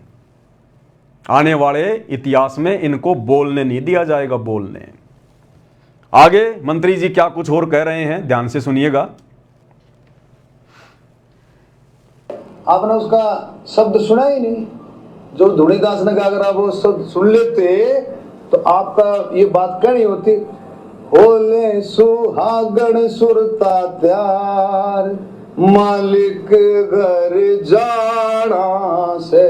अरे होले न होले सुरता त्यार, मालिक घर जाना से। नाले धोले ओढ़ पैर ले कर 16 श्रृंगार। इस गहरा समझना, इसका शब्द का मतलब समझना। नाले धोले ओढ़ पैर ले कर 16 श्रृंगार। अरे आज नहीं तो तड़के परसों आएंगे तेरे लेवनहार, मालिक घर जाना से। ये शब्द किसने गाया? ये धुनीदास जी ने, कबीरपंथी। अरे मंत्री जी एक बार बोल देते। धुनीदास जी से ज्यादा तो ये शब्द सतगुरु रामपाल जी ने गाया। सतगुरु रामपाल जी ने, कबीरपंथी धुनीदास जी ने गाया ये शब्द। सतगुरु रामपाल जी का कोई नामो निशान नहीं, क्योंकि मंत्री जी को शर्म आ रही है। शर्म आ रही है मंत्री जी को कि जेल में बैठे हुए एक व्यक्ति का मैं कैसे नाम लूं। जब ये वीडियो हरियाणा की जनता में जाएगा तो लोग क्या सोचेंगे मेरे बारे में, कि एक जेल में बैठे हुए, देशद्रोह का मुकदमा लगवाकर जेल में बैठे हुए व्यक्ति की मंत्री जी प्रशंसा कर रहे हैं। जनता मेरे बारे में क्या सोचेगी? मंत्री जी अपनी इज्जत रक्षा के लिए सतगुरु रामपाल जी का नाम तक नहीं ले रहे, जबकि धूणी दास जी से ज्यादा शब्द ये सतगुरु रामपाल जी ने अपने प्रवचनों में गाया, संगत में गाया। और कबीर परमात्मा का ये शब्द है जो धूणी दास जी ने गाया, कैसा सिला दिया तूने मेरे प्यार का, यार ने ही लूट लिया घर यार का। जैसे ही राजनेताओं का सवार सिद्ध हुआ, रैली समाप्त हुई, कोई नामो निशान नहीं संत रामपाल जी का, ना उनकी संगत का। और जाओ रैलियों में और कराओ अपने गुरु जी की बदनामी, तोड़ो अपनी मर्यादाएं जम के। गुरु यही देख रहा है बैठा बैठा कि ये काल इनको कितना नीचे गिरा सकता है, ये लोग मूर्खता की किस हद तक पराकाष्ठा पार कर सकते हैं। तो मंत्री जी कह रहे हैं कि आपने वो शब्द सुना ही नहीं जो धूणी दास जी ने गाया, कबीर पंथी ने। और मंत्री जी वो शब्द गा रहे हैं कि होले सुहागन सुनता त्यार मालिक घर जाना है, नाले धोले ओढ़ पैर ले कर सोला श्रृंगार, आज नहीं तो तड़के परस्यों आवेंगे तेरे लणी हार, मालिक घर जाना है। और मंत्री जी कह रहे हैं इसकी गहराई को समझना, जबकि इस शब्द की गहराई का मंत्री जी को भी नहीं पता। अगर इस शब्द की गहराई का मंत्री जी को पता होता तो मंत्री पद को 2 मिनट में ठोकर मार देते, 2 मिनट में, और भक्ति मार्ग में आ जाते, यथार्थ कबीर पंथ में। अब मंत्री जी को भी इसका मतलब समझाएंगे और वीडियो देख रहे भाई बहनों को भी इसका मतलब समझाएंगे, जो शब्द सतगुरु रामपाल जी ने गाया भी और बखूबी समझाया भी। तो गुरुदेव के आशीर्वाद से ये पवित्र पुस्तक छपी है, सतगुरु शब्द महिमा संग्रह। इसमें लगभग गुरुदेव के ज़्यादातर शब्दों को संग्रहित किया गया है। तो गुरुदेव की महिमा करते हैं। मंत्री जी ने हमें एक मौका दे दिया, क्योंकि मंत्री जी तो सामने वाले को इस शब्द का अर्थ समझा नहीं पाए, लेकिन आप और हम सतगुरु रामपाल जी के भक्तों को जिस प्रकार से गुरुदेव ने समझाया है, हम समझाने का प्रयास करेंगे। बंदी छोड़ सतगुरु रामपाल जी परमेश्वर जी की जय हो। होले सुहागन सुरता त्यार मालिक घर जाना है तू तो, होले सुहागन सुरता त्यार मालिक घर जाना है तेरा, सुन शिखर भर तार मालिक घर जाना है तेरा, सुन शिखर भर तार मालिक घर जाना है। परमात्मा आत्मा को जगा रहे हैं, आत्मा को चेता रहे हैं कि हे प्यारी आत्मा, तुझे असंख्य जन्म हो गए इस काल की गंदी राजनीति में, गंदी व्यवस्था में सड़ते हुए। कितनी बार तू राजा बना, महाराजा बना, देव पद को प्राप्त हुआ, ब्रह्मा विष्णु महेश तक के पद भी तूने प्राप्त किए हैं। तू सुरग भी गया, महासुरग भी गया। उसके बाद इस काल ने तेरे को लक 84 में गधा कुत्ता सुअर भी बनाया। करोड़ों जन्म तेरे राजा के हुए, कोटि जन्म तू राजा की न मिटी न मन की आशा, भिक्षुक होकर दर दर घूम लिया, मिला न निर्गुण राशा। अर्थात ये आत्मा युगों युगों से हर प्रकार से दुखी हो चुकी है, भक्ति कर करके, तपस्याएं कर करके, हर प्रकार के यत्न किए परमात्मा प्राप्ति के लिए, लेकिन वो परमात्मा नहीं मिला। और जब वो परमात्मा आता है गुरु रूप में, सतगुरु रूप में, उस समय परमात्मा ज्ञान देता है, तत्व ज्ञान देता है, सृष्टि रचना बताता है, शास्त्रों का निष्कर्ष निकाल के बताता है।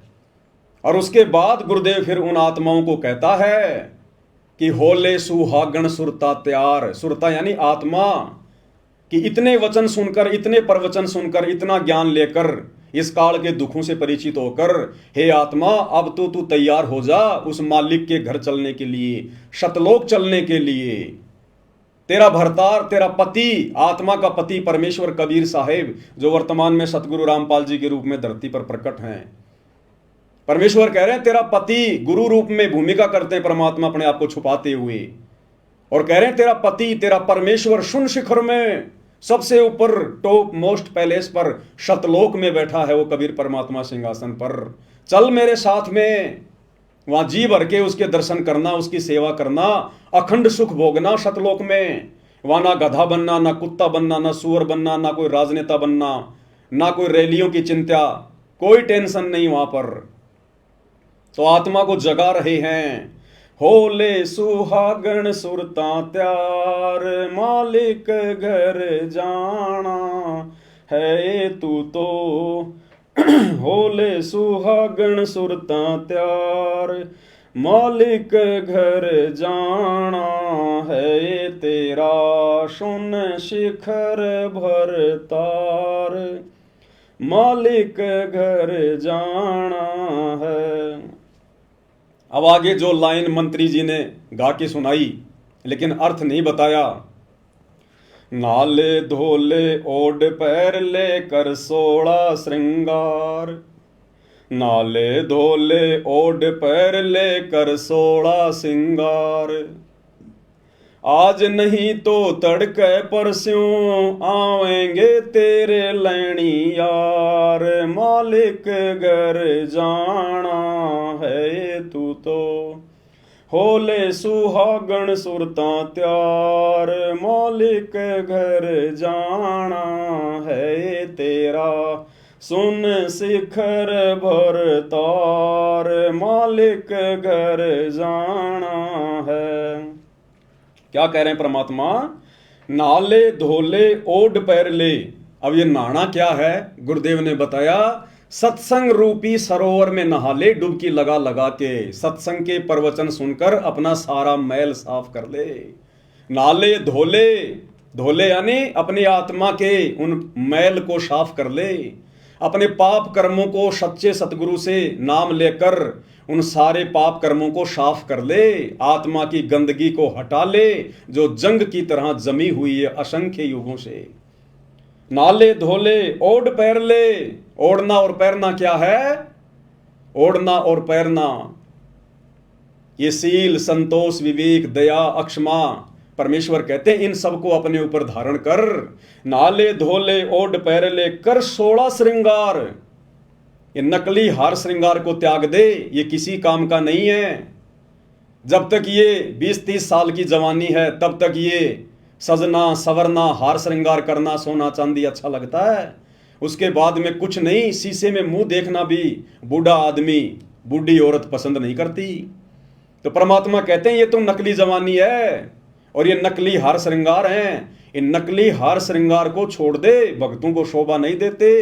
साधु सोई जो सीधा चाल है। और मालिक कह रहे हैं नाले धोले ओढ़ पैर ले कर 16 श्रृंगार। आत्मा के 16 श्रृंगार, आत्मा के 16 आभूषण जिनके बारे में दुनिया जानती भी नहीं है। लेकिन ये आत्मा के 16 श्रृंगार, 16 आभूषण आत्मा उस समय धारण कर पाएगी जब ये नकली हार श्रृंगार को उतारेगी, सोने चांदी आर्टिफिशियल ये ज्वेलरी वगैरह को पहनना छोड़ेगी। अरे परमेश्वर ने हमें इतना सुंदर मनुष्य शरीर दिया है, जिसका जैसा संस्कार था वैसा उसका रंग रूप है। परमेश्वर ने कोई कमी बना के हमें मां के गर्भ से बाहर भेजा है क्या? जो हम गहने वाने पहन के, बिंदी सिंदूर लगा के, मेकअप माकअप करके हम और ज्यादा सुंदर दिखने की चाहत में घूमते रहते हैं। क्या भगवान ने मां के पेट में हमारे को बनाते समय, इस चोले को बनाते समय कोई कमी छोड़ दी क्या? क्या हम भगवान से भी ज्यादा समझदार हैं क्या? अगर नाक में ये नथ पहनने से और गले में हार पहनने से, माथे पर बिंदी लगाने से, सिंदूर लगाने से, कान में यदि सोने चांदी के वो कुंडल पहनने से अगर ज्यादा सुंदर लगते हैं तो वो भगवान मां के गर्भ में एक एक छेद निकाल के भेज देता। वो परमात्मा तो सोने चांदी के आभूषण भी लगा के भेज देता मां के गर्भ से। महाभारत के युद्ध में आपने वो कर्ण को तो देखा होगा, सोने का कवच था उसका, सोने का कवच, पैदाइशी सोने के कुंडल थे उसके, पैदाइशी। क्या परमात्मा आप और हमारे लगा के नहीं भेज सकता था? लेकिन हम बिना ज्ञान के, बिना आध्यात्मिक ज्ञान के, परमात्मा के द्वारा जो रचना की गई है स्त्री या पुरुष की मां के गर्भ में, हम उसमें छेड़खानी करते हैं। नाक में छेद निकलवा लिया, कान में निकलवा लिया, तरह तरह के आभूषण धारण कर लिए। ये परमेश्वर की बेइज्जती करना है कि आपको ढंग से मूर्ति बनानी नहीं आई मां के गर्भ में, आपने सुंदर बना के नहीं भेजा। सुंदर तो अब लगेंगे हम ये काल के नकली आभूषण पहन के। इसलिए आम समाज पहने तो पहने, जो लोग भक्तिहीन हैं, नकली भक्ति कर रहे हैं, जिनको भक्ति और भगवान की ABCD का भी नहीं पता, वो तो जो मर्जी पहने, जो मर्जी खाएं, जो मर्जी करें, उनसे हमें कोई लेना देना नहीं।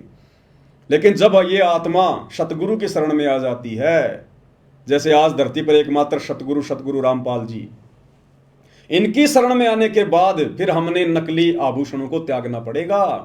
आत्मा को शब्द के माध्यम से चेता रहे गुरुदेव कि नहा ले, धो ले, ओढ़ पैर ले, कि सत्संग रूपी सरोवर में डुबकी लगा लगा के नहा ले, मल मल के अपना मैल उतार ले। और कल 16 श्रृंगार। अब आत्मा के 16 श्रृंगार कौन से हैं जिनको धारण किए बिना हम अपने सतगुरु को प्यारे नहीं लगेंगे। जैसे आम समाज में स्त्री तरह तरह के श्रृंगार करती है, किस लिए? ताकि मैं अपने पति देव को सुंदर लगूं। इसी प्रकार आत्मा के 16 श्रृंगार भगत ने करने पड़ेंगे, जो 16 श्रृंगार हमें गुरुदेव ने दिए हैं, जो बताए हैं। ये साध संगति का लोगो जो इस लैपटॉप के पीछे लगा हुआ आप जी देख रहे हैं, पीले कलर का, और इस पुस्तक के पीछे भी ये लोगो लगा हुआ है। इस लोगो में 16 श्रृंगार लिखे हुए हैं आत्मा के। और गुरुदेव ने कबीर सागर का सरलार्थ करते समय स्पष्ट रूप से लिख दिया कि जब तक आप मेरे से उपदेश लेकर इन तमाम आत्मा के श्रृंगारों को पूर्णतया अपने ऊपर धारण नहीं करोगे, आप मोक्ष प्राप्ति के योग्य नहीं हो सकते। तो कौन से 16 श्रृंगार हैं? मंत्री जी तो जानते भी नहीं उनके बारे में, जो गुरुदेव ने बताए। सबसे पहला, भक्ति कर निज जीव उबारे, यानी सतगुरु से नाम दीक्षा लेकर ज्ञान को आधार बनाकर भगत का एक ही टारगेट होना चाहिए कि किस प्रकार से मेरा आत्म कल्याण हो, मेरे जीव का कल्याण हो, मैं 84 लाख योनियों में जाने से बचूं।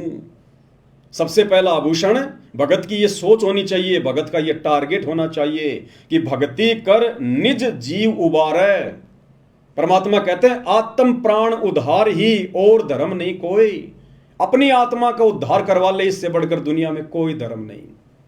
दूसरा, ज्ञान को आधार बनाकर जो सतगुरु हमें ज्ञान देते हैं, जो तत्व ज्ञान देते हैं, निष्कर्ष निकालकर यथार्थ ज्ञान, सत्य ज्ञान, उस ज्ञान को आधार बनाकर, यानी उस ज्ञान के ऊपर अमल करके हम भक्ति सफल कर सकते हैं। विवेक, अब ये विवेक लगाने की बात थी। ये जब भगत समाज को आश्रम में बुलाया गया और उसके बाद जब 500 बसें आई, उन बसों में उनको बैठकर रोहतक के पैरावर में परशुराम जयंती में जाने के लिए कहा गया, तो उस समय भक्तों ने अपना विवेक लगाना चाहिए था कि भाई हम तो गुरु जी के दर्शनों के लिए आए थे, हमें वहां पर क्यों भेजा जा रहा है, हमारा क्या लेना देना मंत्री जी की रैलियों से।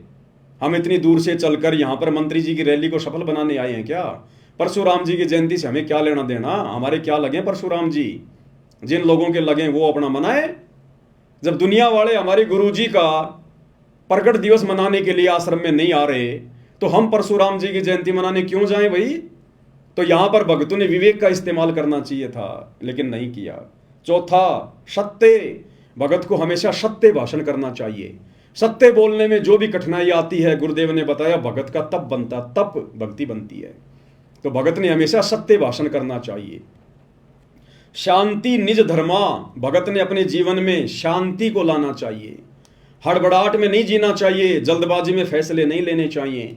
शांति रखनी चाहिए भगत ने अपने गुरुदेव पर विश्वास करके कि मैं बिल्कुल पावरफुल हाथों में हूं, सतगुरु के हाथों में आ गया, मैं तो सतगुरु की जो है वो कठपुतली हूं, मेरा तो आत्म कल्याण निश्चित है, मेरा अब कुछ नहीं बिगड़ सकता, काल का विधान मेरे ऊपर लागू नहीं है जब तक मैं गुरु की मर्यादा में रह के भक्ति करूंगा। तो इन सारी बातों को सोचकर भगत ने अपने जीवन में शांति लानी चाहिए कि मेरा तो आत्म कल्याण निश्चित है। जब भगत को ये पूरी तरह से कन्फर्म हो जाएगा कि मेरा आत्म कल्याण निश्चित है, तो फिर चिंता किस बात की होगी, फिर टेंशन किस बात की होगी।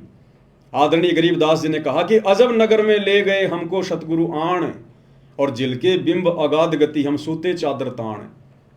जब आदरणीय गरीबदास जी कबीर परमात्मा के साथ में गए, सतलोक देख कर आए, जब सारी व्यवस्था देख ली अपनी आंखों से कि हाँ बिल्कुल सत्य, परम सत्य, हम तो काल के जाल में फंसे हुए हैं, ये काल हमें 84 में ठोकता है, नरक में ठोकता है, थोड़े बहुत दिन के लिए राजा महाराजा बना देगा, देवता बना देगा, उससे ज़्यादा कष्ट फिर ये नरक में देता है।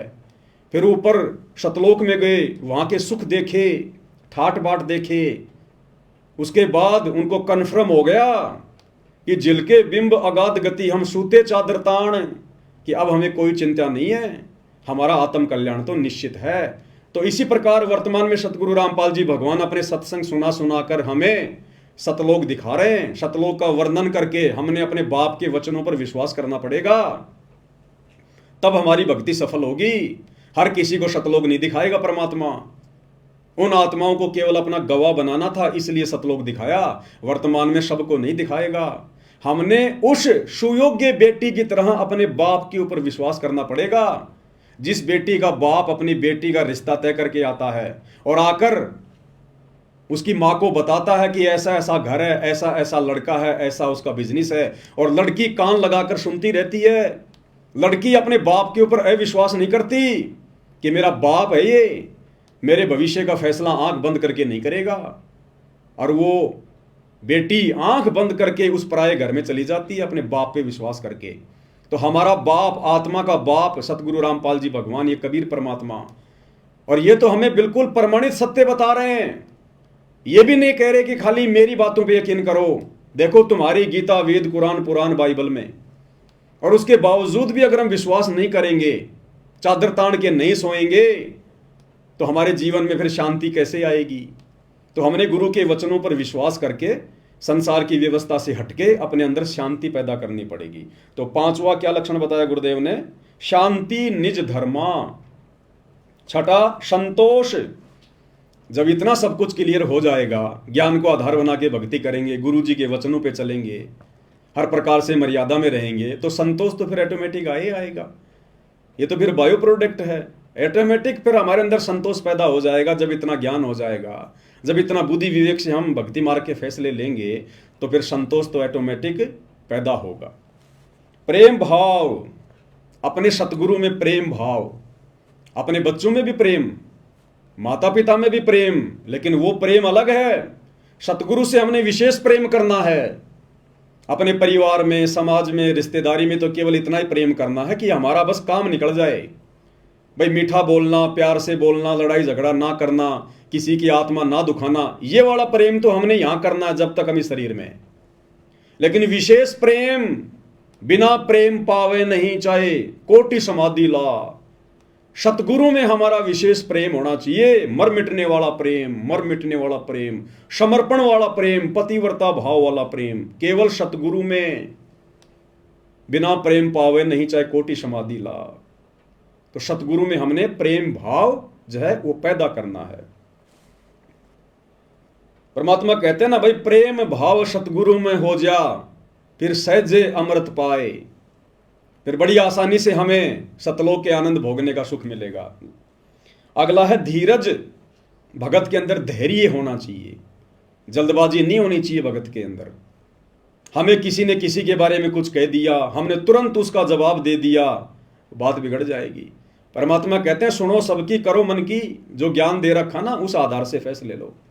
अगर तुम सतगुरु शरण में हो, मर्यादा में हो, तुम्हारी चाहे कोई लाख निंदा चुगली करे, पीठ पीछे लाख तुम्हारी बुराई करे, तुम्हारा वो कुछ नहीं बिगाड़ पाएगा। ये धोखाधड़ी समाज की, जंतर मंत्र, ये तंत्र सतगुरु के भगत के ऊपर लागू नहीं होते। परमात्मा हमें असुर निकंदन रमणी में लास्ट में क्या बताते हैं रक्षा मंत्र में? सतगुरु शरण शरणाई, शरण गए कुछ भय नहीं व्यापे, काल जाल भय मिट जाई, रोग शोग छल छिद्र न व्यापे, सन्मुख न ठहराई, और जहर अग्नि तन निकट ने आवे, दूरी जात रंगाई, वीर बेताल बाण ना लागे, यम के कोट डहाई, 98 पुण्य मूठ ना लागे, उल्ट तही दरखाई। अगर हमारे साथ कोई धोखा करेगा, अगर हमारे ऊपर कोई जादू जंतर करवाएगा, कोई मूठ छोड़ेगा, कोई वशीकरण यदि वो करवाएगा, तो परमात्मा कहते हैं अगर तुम मेरी शरण में हो और मर्यादा में हो, तो उल्टा उसी के ऊपर वो प्रहार करेगी। वो शक्ति तुम्हारा बाढ़ भी वाका नहीं कर पाएगी, आग भी तुम्हें जला नहीं सकती। जो सतगुरु के भगत होंगे, जो मर्यादा में होंगे, तो ये ऑटोमेटिक हमारे अंदर फिर धैर्य उत्पन्न होगा, धीरज उत्पन्न होगा कि हम किसी का बुरा, इस ज्ञान को आधार बनाकर, गुरु से डरकर हम किसी का बुरा शोपन में नहीं कर सकते। और हमारे साथ यदि कोई बुरा करना चाहेगा, धोखाधड़ी करना चाहेगा, तो सतगुरु होने नहीं देगा। अब ये धोखाधड़ी हो गई ना आश्रम से जुड़े हुए भाई बहनों के साथ में, क्योंकि वो मर्यादा में नहीं है, गुरु को भगवान नहीं मानते, इसलिए काल ने गुरु जी के परिवार के माध्यम से भक्तों को धोखा दे दिया और परशुराम की जयंती में जाके ठोक दिया। हम सत्सेवकों को धोखा क्यों नहीं दे पाया काल? हम साध संगति से जुड़े हुए भाई बहनों को धोखा क्यों नहीं दे रहा? क्योंकि हम गुरु को परमात्मा मानकर मर्यादा में रह के भक्ति कर रहे हैं, तो गुरु हमारे साथ धोखाधड़ी होने नहीं देगा। तो धीरज। अगला है मित्र सम सबको चित धारे, सबको मित्र भाव से देखे। यहां हमारा कोई शत्रु नहीं है। इस तत्व ज्ञान से हमें पता चलेगा कि हमारा पिता एक ही है, कबीर भगवान, जो वर्तमान में सतगुरु रामपाल जी के रूप में धरती पर प्रकट है। और गुरुदेव हमें बारंबार शिक्षा देते हैं कि बच्चों, अगर आपने भक्ति सफल करनी है तो अपने गुरु के, अपने परमात्मा के पद चिन्हों पर चलना पड़ेगा। कबीर खड़ा बाजार में मांगे सबकी खैर, ना काहू से दोस्ती ना काहू से बैर। एक शत्रु एक मित्र है, भूल पड़ी रे प्राण, यम की नगरी जाएगा शब्द हमारा मान। तो गुरुदेव भगवान कह रहे हैं कि बच्चों, अगर तुमने भक्ति पर सफलता प्राप्त करनी है तो अपने गुरु के पद चिन्हों पर चलना पड़ेगा। यहां हमने ना किसी से विशेष कोई मित्रता रखनी है। अगर भगत ने यहां पर किसी के साथ विशेष मित्रता रखी तो परमात्मा कहते हैं कि काल उसको त्रिकुटी पर ठगेगा, उस मित्र के रूप में ठग लेगा उसको। और किसी से बैर भाव तो हमने रखना ही नहीं, यहां पर शत्रु भाव तो रखना ही नहीं। शत्रु भाव रखेंगे तो हमारी आत्मा पाक साफ नहीं हो पाएगी, निर्मल नहीं हो पाएगी, फिर भी हम काल के जाल में रह जाएंगे। तो ना हमारा यहां कोई मित्र है, ना हमारा यहां कोई शत्रु है।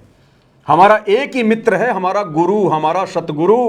तमेव माता च पिता तमेव, तमेव बंधु च सखा तमेव, और तमेव विद्या च द्रविणम तमेव, तमेव सर्व मम देव देव। हमारा केवल एक ही है, सतगुरु, बाकी हम यहां पर लावारिश हैं।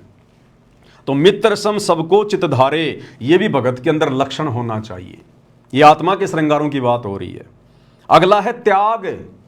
एक भगत के अंदर मोक्ष प्राप्ति के लिए त्याग की भावना होनी चाहिए। अपने सतगुरु के चरणों में सब कुछ समर्पण करने की, त्याग करने की भावना होनी चाहिए। हमने रिहर्सल करनी है जीवित मर के। जीवित मरने का मतलब है हमने यहां किसी भी चीज में कोई विशेष इच्छा जाहिर नहीं करनी। दूसरों की देखा देखी हमने अपने मन को अशांत नहीं करना, विचलित नहीं करना। अगर कल गुरुजी आ गए विमान लेके कि बेटा चल सतलोक, क्या हम सब कुछ त्यागने को तैयार हैं? क्या हमें इस कदर ज्ञान हो चुका है कि हम इस काल की नश्वर संपत्ति को अपना नहीं मान रहे?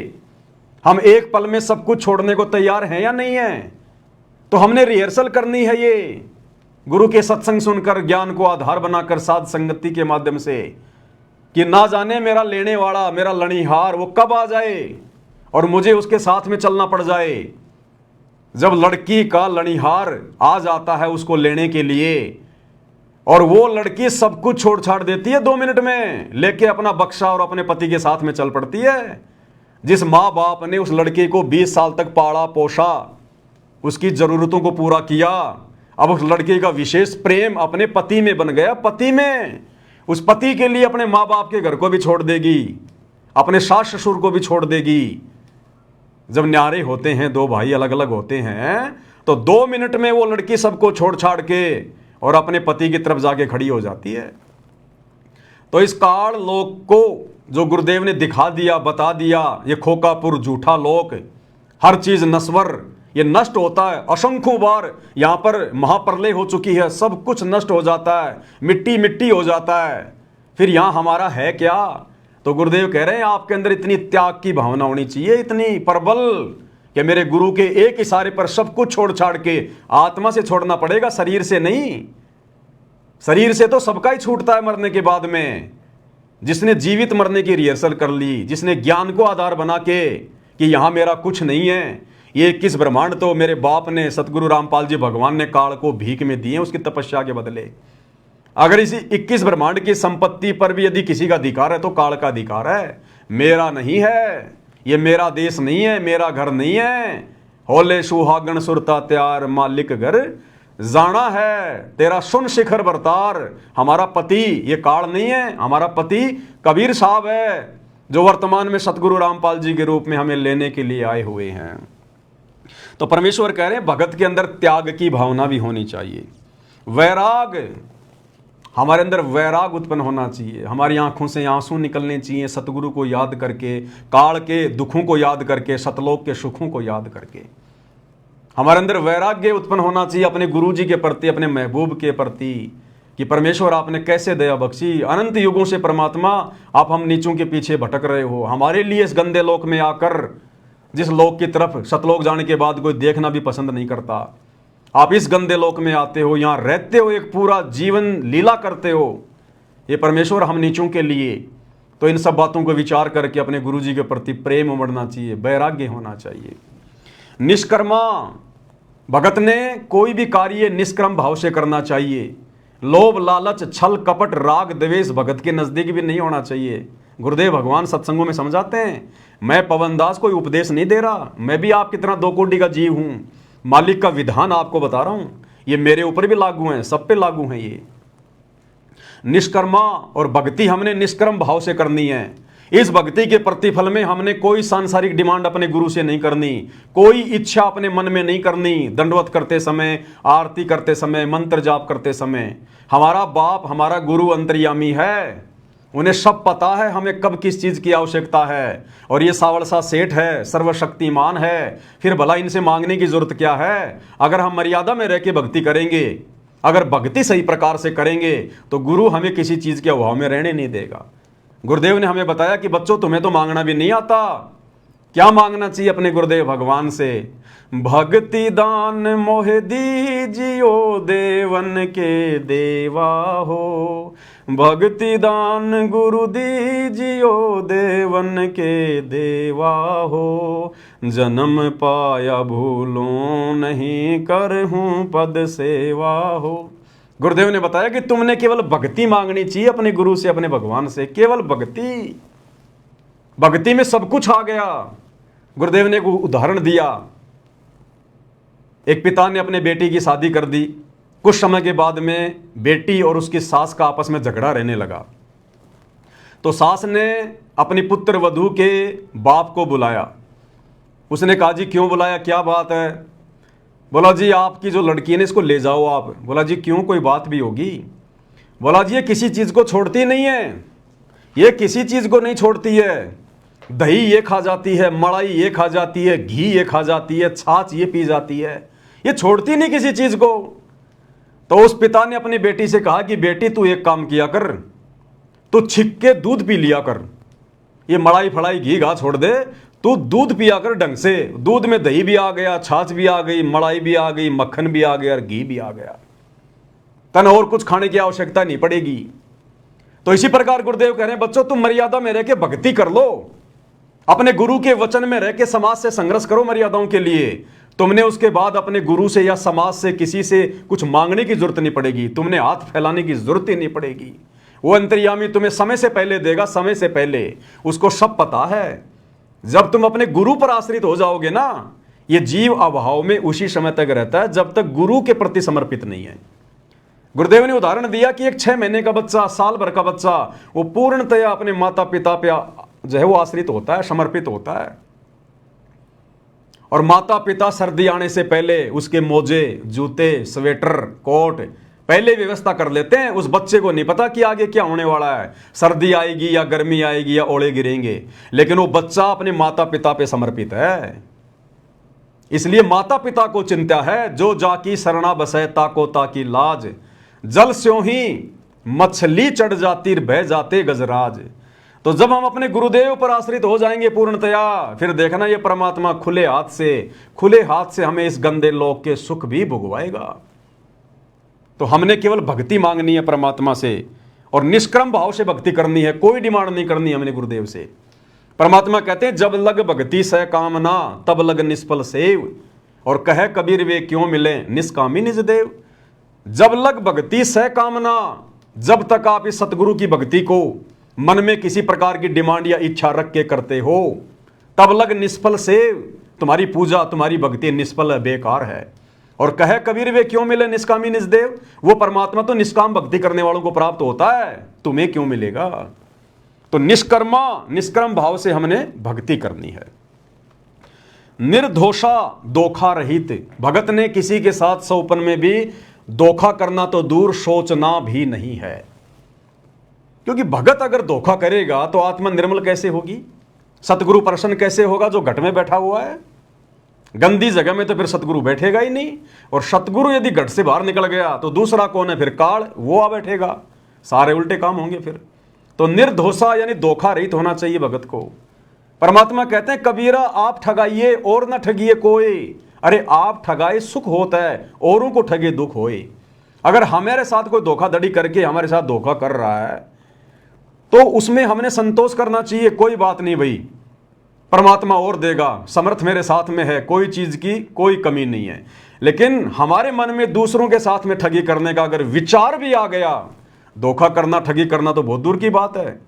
अगर आपने एक पैसे की ठगी भी कर ली, धोखा भी कर लिया, आपके अंदर अगर कोई स्वार्थ उत्पन्न हो गया जरा सा भी किसी भी बात को लेकर, उसी समय सतगुरु नाराज होगा, क्योंकि वो अंतर्यामी है, जानी जान है, उससे कुछ भी छुपाया नहीं जा सकता। कबीर अंतर्यामी एक तुम आत्म के आधार, और जो तुम छोड़ो हाथ तो मैं कौन उतारे पार। तो भगत ने धोखा रहित सील मानी शांत स्वभाव वाला होना चाहिए भगत, शांत स्वभाव वाला। अगर नुकसान हो गया तो परमात्मा कहते हैं बेटा तेरा क्या नुकसान हो गया, तेरा क्या नुकसान हो गया। पहली बात तो तेरे पास है ही क्या जिसका तू दुख मना रहा है, शोक मना रहा है। इतना तुझे ज्ञान दे दिया, तेरा कुछ है नहीं, जो भी कुछ है ये काल का है, तू तो होटल में किराएदार है। तेरा क्या बिगड़ गया, तेरा क्या टूट गया, कल को तू मरेगा सब कुछ यहीं छोड़ के जाएगा। आज तेरे पास है क्या, करोड़ों बार तू राजा रह चुका, जब वो छोड़ छाड़ के चला गया तो आज तो तेरे पास है ही क्या। तो परमेश्वर कह रहे हैं कि भगत ने शीलता धारण करनी चाहिए, संतोष करना चाहिए भगत ने गुरु ज्ञान आधार से, कि ये सांसारिक वैभव की वस्तुएं ना जाने मैंने कितने जन्मों में प्राप्त करी, राजा बन के, मंत्री बन के, प्रधानमंत्री बन के, और एक्सीडेंट में मर जाते हैं, सारा राजपाट यहीं रह जाता। क्या लेके गया हो, क्या था अपना। क्षमा, भगत के अंदर विशेष गुण होना चाहिए, क्षमा, माफ करना, सामने वाले को माफ करना, ये परमेश्वर ने विशेष गुण बताया भगत का। अगर माफ करने की प्रवृत्ति हमारे अंदर पैदा होगी तो लड़ाई झगड़े खत्म होंगे, मनमुटाव खत्म होगा, राग द्वेष ईर्ष्या के भाव नहीं बनेंगे हमारे अंदर। तो भगत ने हर स्थिति में सामने वाले को, यदि हमारे साथ में कोई गलत बर्ताव करता है, गलत व्यवहार करता है, गाली निकालता है, बेवजह हमारे ऊपर कोई आरोप लगाता है, परेशान करता है, तो अपने आप को सतगुरु की शरण में, सतगुरु की गोद में बैठा हुआ समझकर हमारे अंदर क्षमा भाव उत्पन्न होना चाहिए कि कोई बात नहीं, मेरे साथ में क्या धोखा करेगा ये, मैं तो खुद ही काल के धोखे का शिकार हूँ, मेरे साथ में क्या धोखा करेगा, मेरा तो सतगुरु साक्षी है भाई, मेरा तो सतगुरु सब कुछ है। तो क्षमा भाव होना चाहिए। दया, अब दया बिना दरवेश कसाई, दरवेश यानी साधु, जिस भगत के हृदय में दया भाव नहीं है वो तो कसाई के समान है। तो परमेश्वर ने बताया कि दया भाव भी होना चाहिए। भगत ने कोई जीव हत्या नहीं करनी चाहिए, जीव हत्या का समर्थन नहीं करना चाहिए, किसी के साथ में मार पिटाई नहीं करनी चाहिए। भले हमें कोई दो थप्पड़ मार ले हमें मंजूर है, लेकिन भगत ने, चाहे भगत पहलवान है और सामने वाला अगर 5 साल का बालक भी गाली दे रहा है तो भी भगत ने उल्टा जवाब नहीं देना चाहिए उसको बालक समझ के, नादान समझ के, क्योंकि हमने गुरु प्रसन्न करना है, हमारी परीक्षा रह रह के लेगा परमात्मा। तो भगत के अंदर दया भाव भी होना चाहिए। तो ये 16 आभूषण बताए परमेश्वर ने इस शब्द में कि नाले धोले ओढ़ पैर ले कर 16 श्रृंगार, और आज नहीं तो तड़के परसों आवेंगे तेरे लणियार, होले सुहागण सुरता त्यार, मालिक घर जाना है। अब मंत्री जी ने तो 2 लाइन बोल के छोड़ दिया और कह रहे हैं कि आप इसकी गहराई में जाओ, शब्द क्या कह रहा है। अब मंत्री जी को पता हो तब समझ आए ना। अगली लाइन में क्या कहा परमेश्वर ने, नाले धोले ओढ़ पैर लेकर 16 श्रृंगार, नाले धोले ओढ़ पैर लेकर 16 श्रृंगार, आज नहीं तो तड़के परसों आवेंगे तेरे लैणी यार, मालिक घर जाना है तू तो होले सुहागण सुरता त्यार, मालिक घर जाना है तेरा सुन शिखर भर तार, मालिक घर जाना है। क्या कह रहे हैं? आज नहीं तो तड़के परस्यों आवेंगे तेरे लनिहार। परमेश्वर कह रहे हैं समय रहते सत्संग रूपी सरोवर में नाले, मलमल के आत्मा के पाप कर्म धोले, आत्मा को 16 श्रृंगारों से सुसज्जित करके सतगुरु को प्रसन्न कर ले। अगर तूने ये काम समय रहते नहीं किया तो आज नहीं तो तड़के परस्यों आवेंगे तेरे लेवनहार। वो यम के दूत आएंगे फिर हाथों में लेके लठ, तेरे शरीर से आत्मा निकालने के लिए। वो तेरे लनियार हैं, वो फिर तुझे लेने आएंगे, मार मार के लेके जाएंगे तांबे की धरती पे, गरम गरम धरती पे तेरे को पैदल लेके जाएंगे सोट मारते हुए। पानी मांगेगा तेरे लठ मारेंगे, भोजन मांगेगा तेरे लठ मारेंगे। तो कहते हैं या तो समय रहते सतगुरु की शरण में आकर भक्ति कर ले, ये गंदी राजनीति छोड़ दे, भक्ति का पाठ पढ़ ले, सतगुरु को प्रसन्न कर ले, अन्यथा वो यम के दूत तैयार खड़े हैं, तैयार तेरी दुर्गति करके लेके जाएंगे, दुर्गति करके। अगली लाइन में क्या बताया परमेश्वर ने? तेरे साथ की ये कितनी जाली तू क्यों लारी वार, तेरे साथ की ये कितनी जाली तू क्यों लारी वार। गुड़िया खेलत जन्म गवाया, लाया ये नहीं विचार, मालिक घर जाना है तू तो होले सुहागण सुरता त्यार, मालिक घर जाना है तेरा, सुन शिखर भर तार, मालिक घर जाना है। कितनी प्यारी व्याख्या करके बताई है गुरुदेव भगवान ने।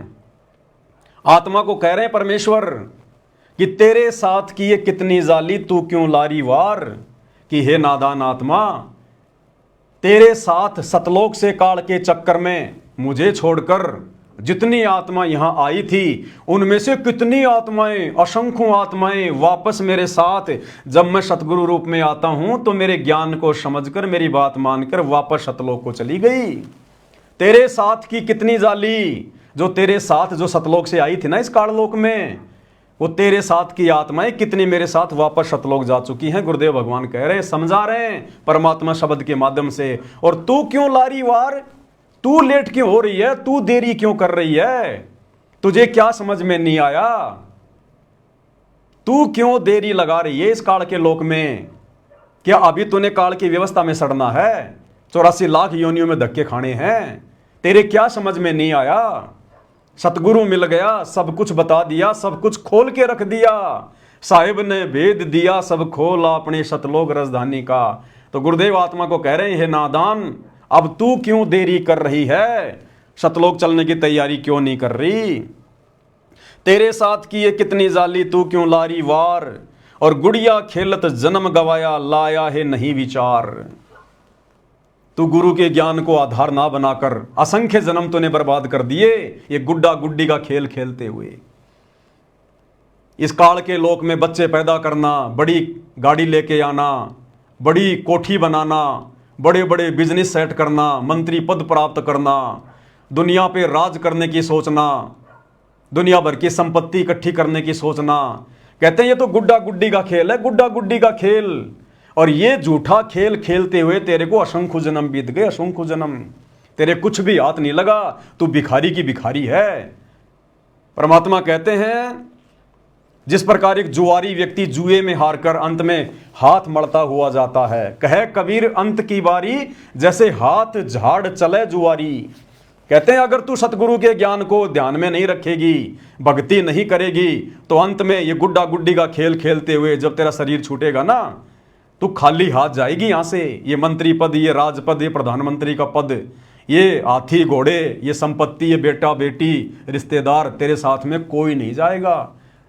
इन सब को प्राप्त करने के लिए तूने जो जीवन बर्बाद कर दिया, जो झूठा खेल खेला है, जो पाप कर्म तूने इकट्ठे किए हैं, कहते हैं फिर वो पाप कर्म की गठड़ी बांध के लेके जाएगी तू, फिर नरक में भोगेगा, 84 लाख में भोगेगा। तो परमेश्वर आत्मा को जगा रहे हैं, गुड़िया खेलत जन्म गवाया, लाया है नहीं विचार, मालिक घर जाना है। आगे क्या कह रहे हैं गुरुदेव? सतगुरु म्हारे बाणिया है करते बिणज व्यवहार। सतगुरु म्हारे बाणिया है करते बिणज व्यवहार। बिन डांडी बिन पालड़े है तोल दिया संसार। मालिक घर जाना है तू तो होले सुहागण सुरता त्यार। मालिक घर जाना है तेरा सुन शिखर भर तार। मालिक घर जाना है।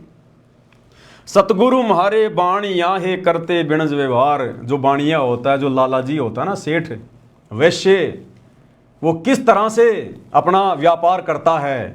वो ठगी का काम नहीं करता, एक एक पैसे का हिसाब रखता है। तो कहते हैं हमें जो सतगुरु मिल गए ना, वो बाणिये की तरह हैं और भक्ति रूपी ये बिणज कर रहे हैं। भक्ति का सौदा करने आए सतगुरु। भक्ति मुक्ति के दाता सतगुरु भटकत प्राण फिरंदा। उस साहिब के हुक्म बिना नहीं तरवर पात फिलंदा। तो हमारे सतगुरुदेव ने, हमारे भगवान ने आज ये भक्ति रूपी सौदा बिल्कुल खरा खरा कर दिया। खरा खरा सारे धर्मशास्त्रों का निष्कर्ष निकाल के रख दिया, निचोड़ निकाल के रख दिया। हर धर्म के मानने वाले के धर्मशास्त्रों का खरा खरा सौदा कर दिया। सतगुरु म्हारे बाणिया है करते बिणज व्यवहार। तो ये भक्ति रूपी व्यापार परमेश्वर ने बिल्कुल ऐसा कर दिया है कि 9 मन सूत उलझिया ऋषि रहे जकमार। और सतगुरु ने ऐसा सुलझा दिया, अब उलझे न दूजी बार। जो भक्ति मार्ग के उलझे हुए रहस्यों को धर्मशास्त्रों से सतगुरु रामपाल जी ने सत्संग कर करके सुलझा दिए, सत्संग बना बना के छोड़ दिए। इस कलयुग में नहीं उलझेगा।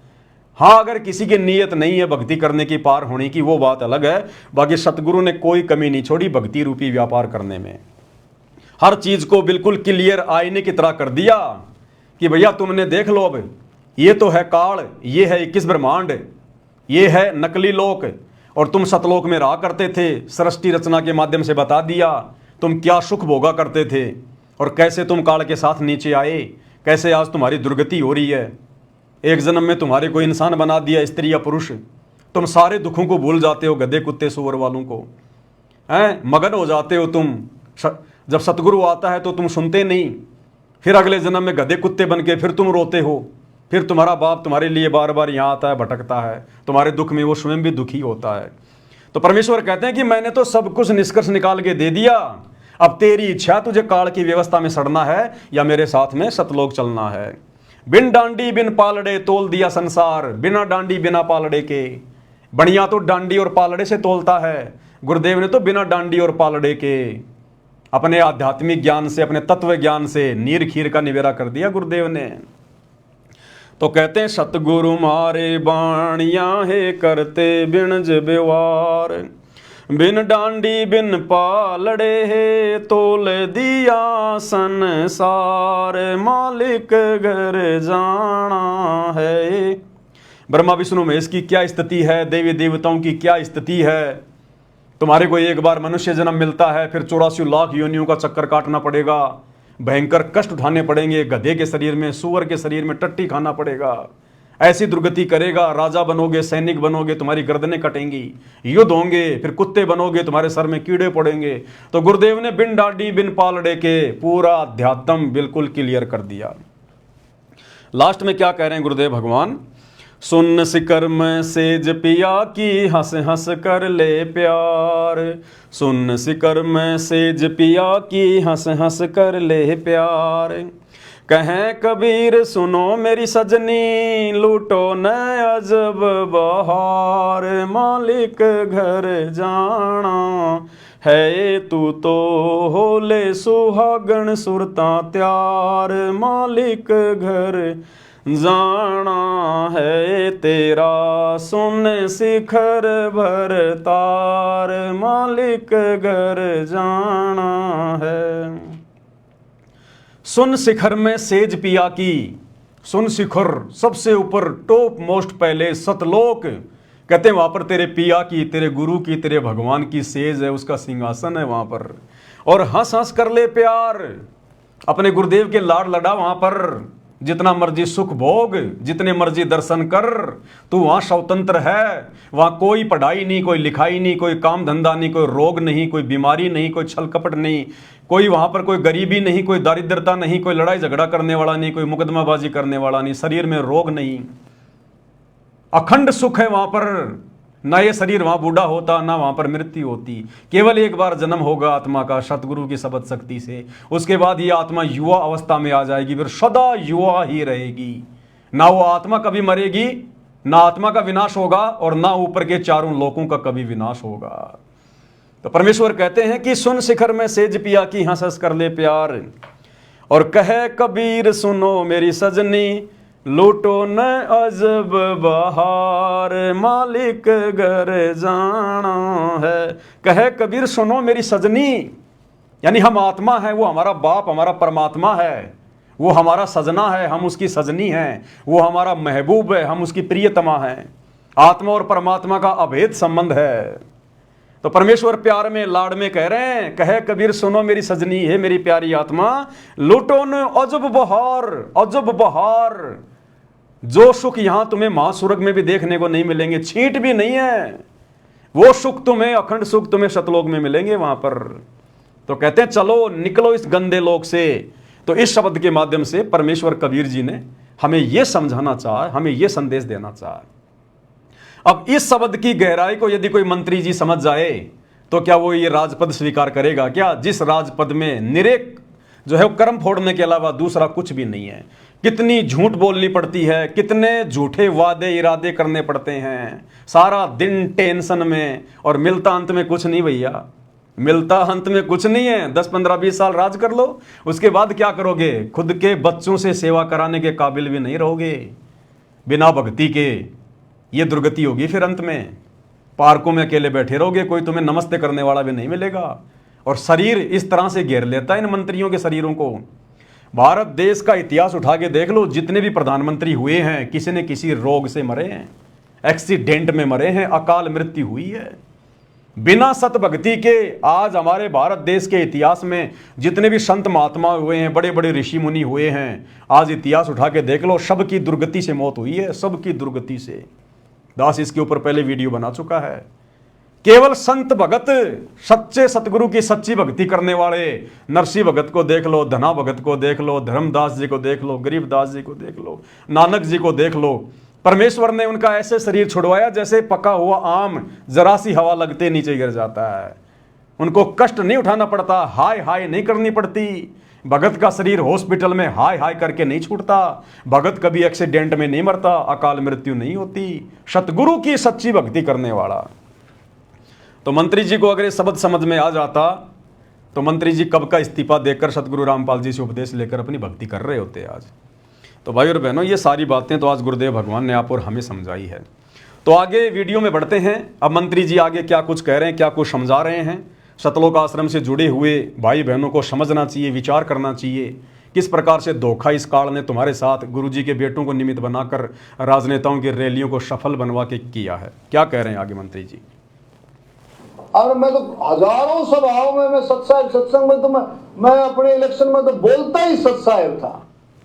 क्या कह रहे हैं मंत्री जी कि हजारों सभाओं में, मेरी हर मीटिंग में, मेरी हर सभा में मैं तो बोलता ही सत साहिब हूं, क्योंकि मैं तो कबीर पंथी हूं, मेरे बाप दादा जो है कबीर पंथ से जुड़े हुए थे। मैं तो बोलता ही सत साहिब हूं। क्योंकि बहुत सारे लोगों ने ये ऑब्जेक्शन उठा दिया कि आपने सत साहिब इसलिए बोला है कि आपकी रैली में संत रामपाल जी के भगत आए थे। तो मंत्री जी अपना पल्ला झाड़ रहे हैं कि कोई भी व्यक्ति और संत रामपाल जी के भगत ये ना सोचे कि संत रामपाल जी के भक्तों की 500 बसों में बैठकर परशुराम जयंती को सफल बनाने के लिए जो भीड़ आई है, उस भीड़ के स्वागत में मैं सत्साई बोल रहा हूं। संत रामपाल जी के भगत ये समझने की गलती ना करें। मंत्री जी कह रहे हैं मेरी तो आदत है, मैं तो हर सभा में, हर मीटिंग में, जहां भी जाता हूं मैं तो सत्साई भी बोलता हूं। तो ये भी मंत्री जी ने भक्तों के मुंह पे तमाचा मार दिया। जो भगत वहां पर मंत्री जी के मुंह से सतसाहिब सुनकर लट्टू हो रहे थे कि मंत्री जी ने सतसाहिब बोल दिया, गुरु जी का जयकारा लगा दिया। मंत्री जी कह रहे हैं मेरी तो आदत है भैया, चाहे मैं गोरखनाथ की जयंती में जाऊं, चाहे मैं परशुराम की जयंती में जाऊं, मेरी तो आदत है सतसाहिब बोलने की। तो ये भी भक्तों के मुंह पे तमाचा। आगे क्या कह रहे हैं मंत्री जी, अब मंत्री जी का हो गया किस्सा समाप्त भाई और बहनों। अब आपको एक फीमेल मंत्री से मिलवाते हैं। फीमेल मंत्री ये हमारी गुरु बहन है, हिमाचल से है, सतगुरु रामपाल जी की शिष्या है। और कहते हैं गधे की आंख में घी डालो ये सोचेगा मेरी आंख फोड़ रहा है। अब इनको कितना ही समझा दो भाई और बहनों, सतलोक आश्रम से जुड़े हुए भाई बहनों को, सात संगति की वीडियो देखकर भी इनकी बुद्धि ठिकाने नहीं आ रही।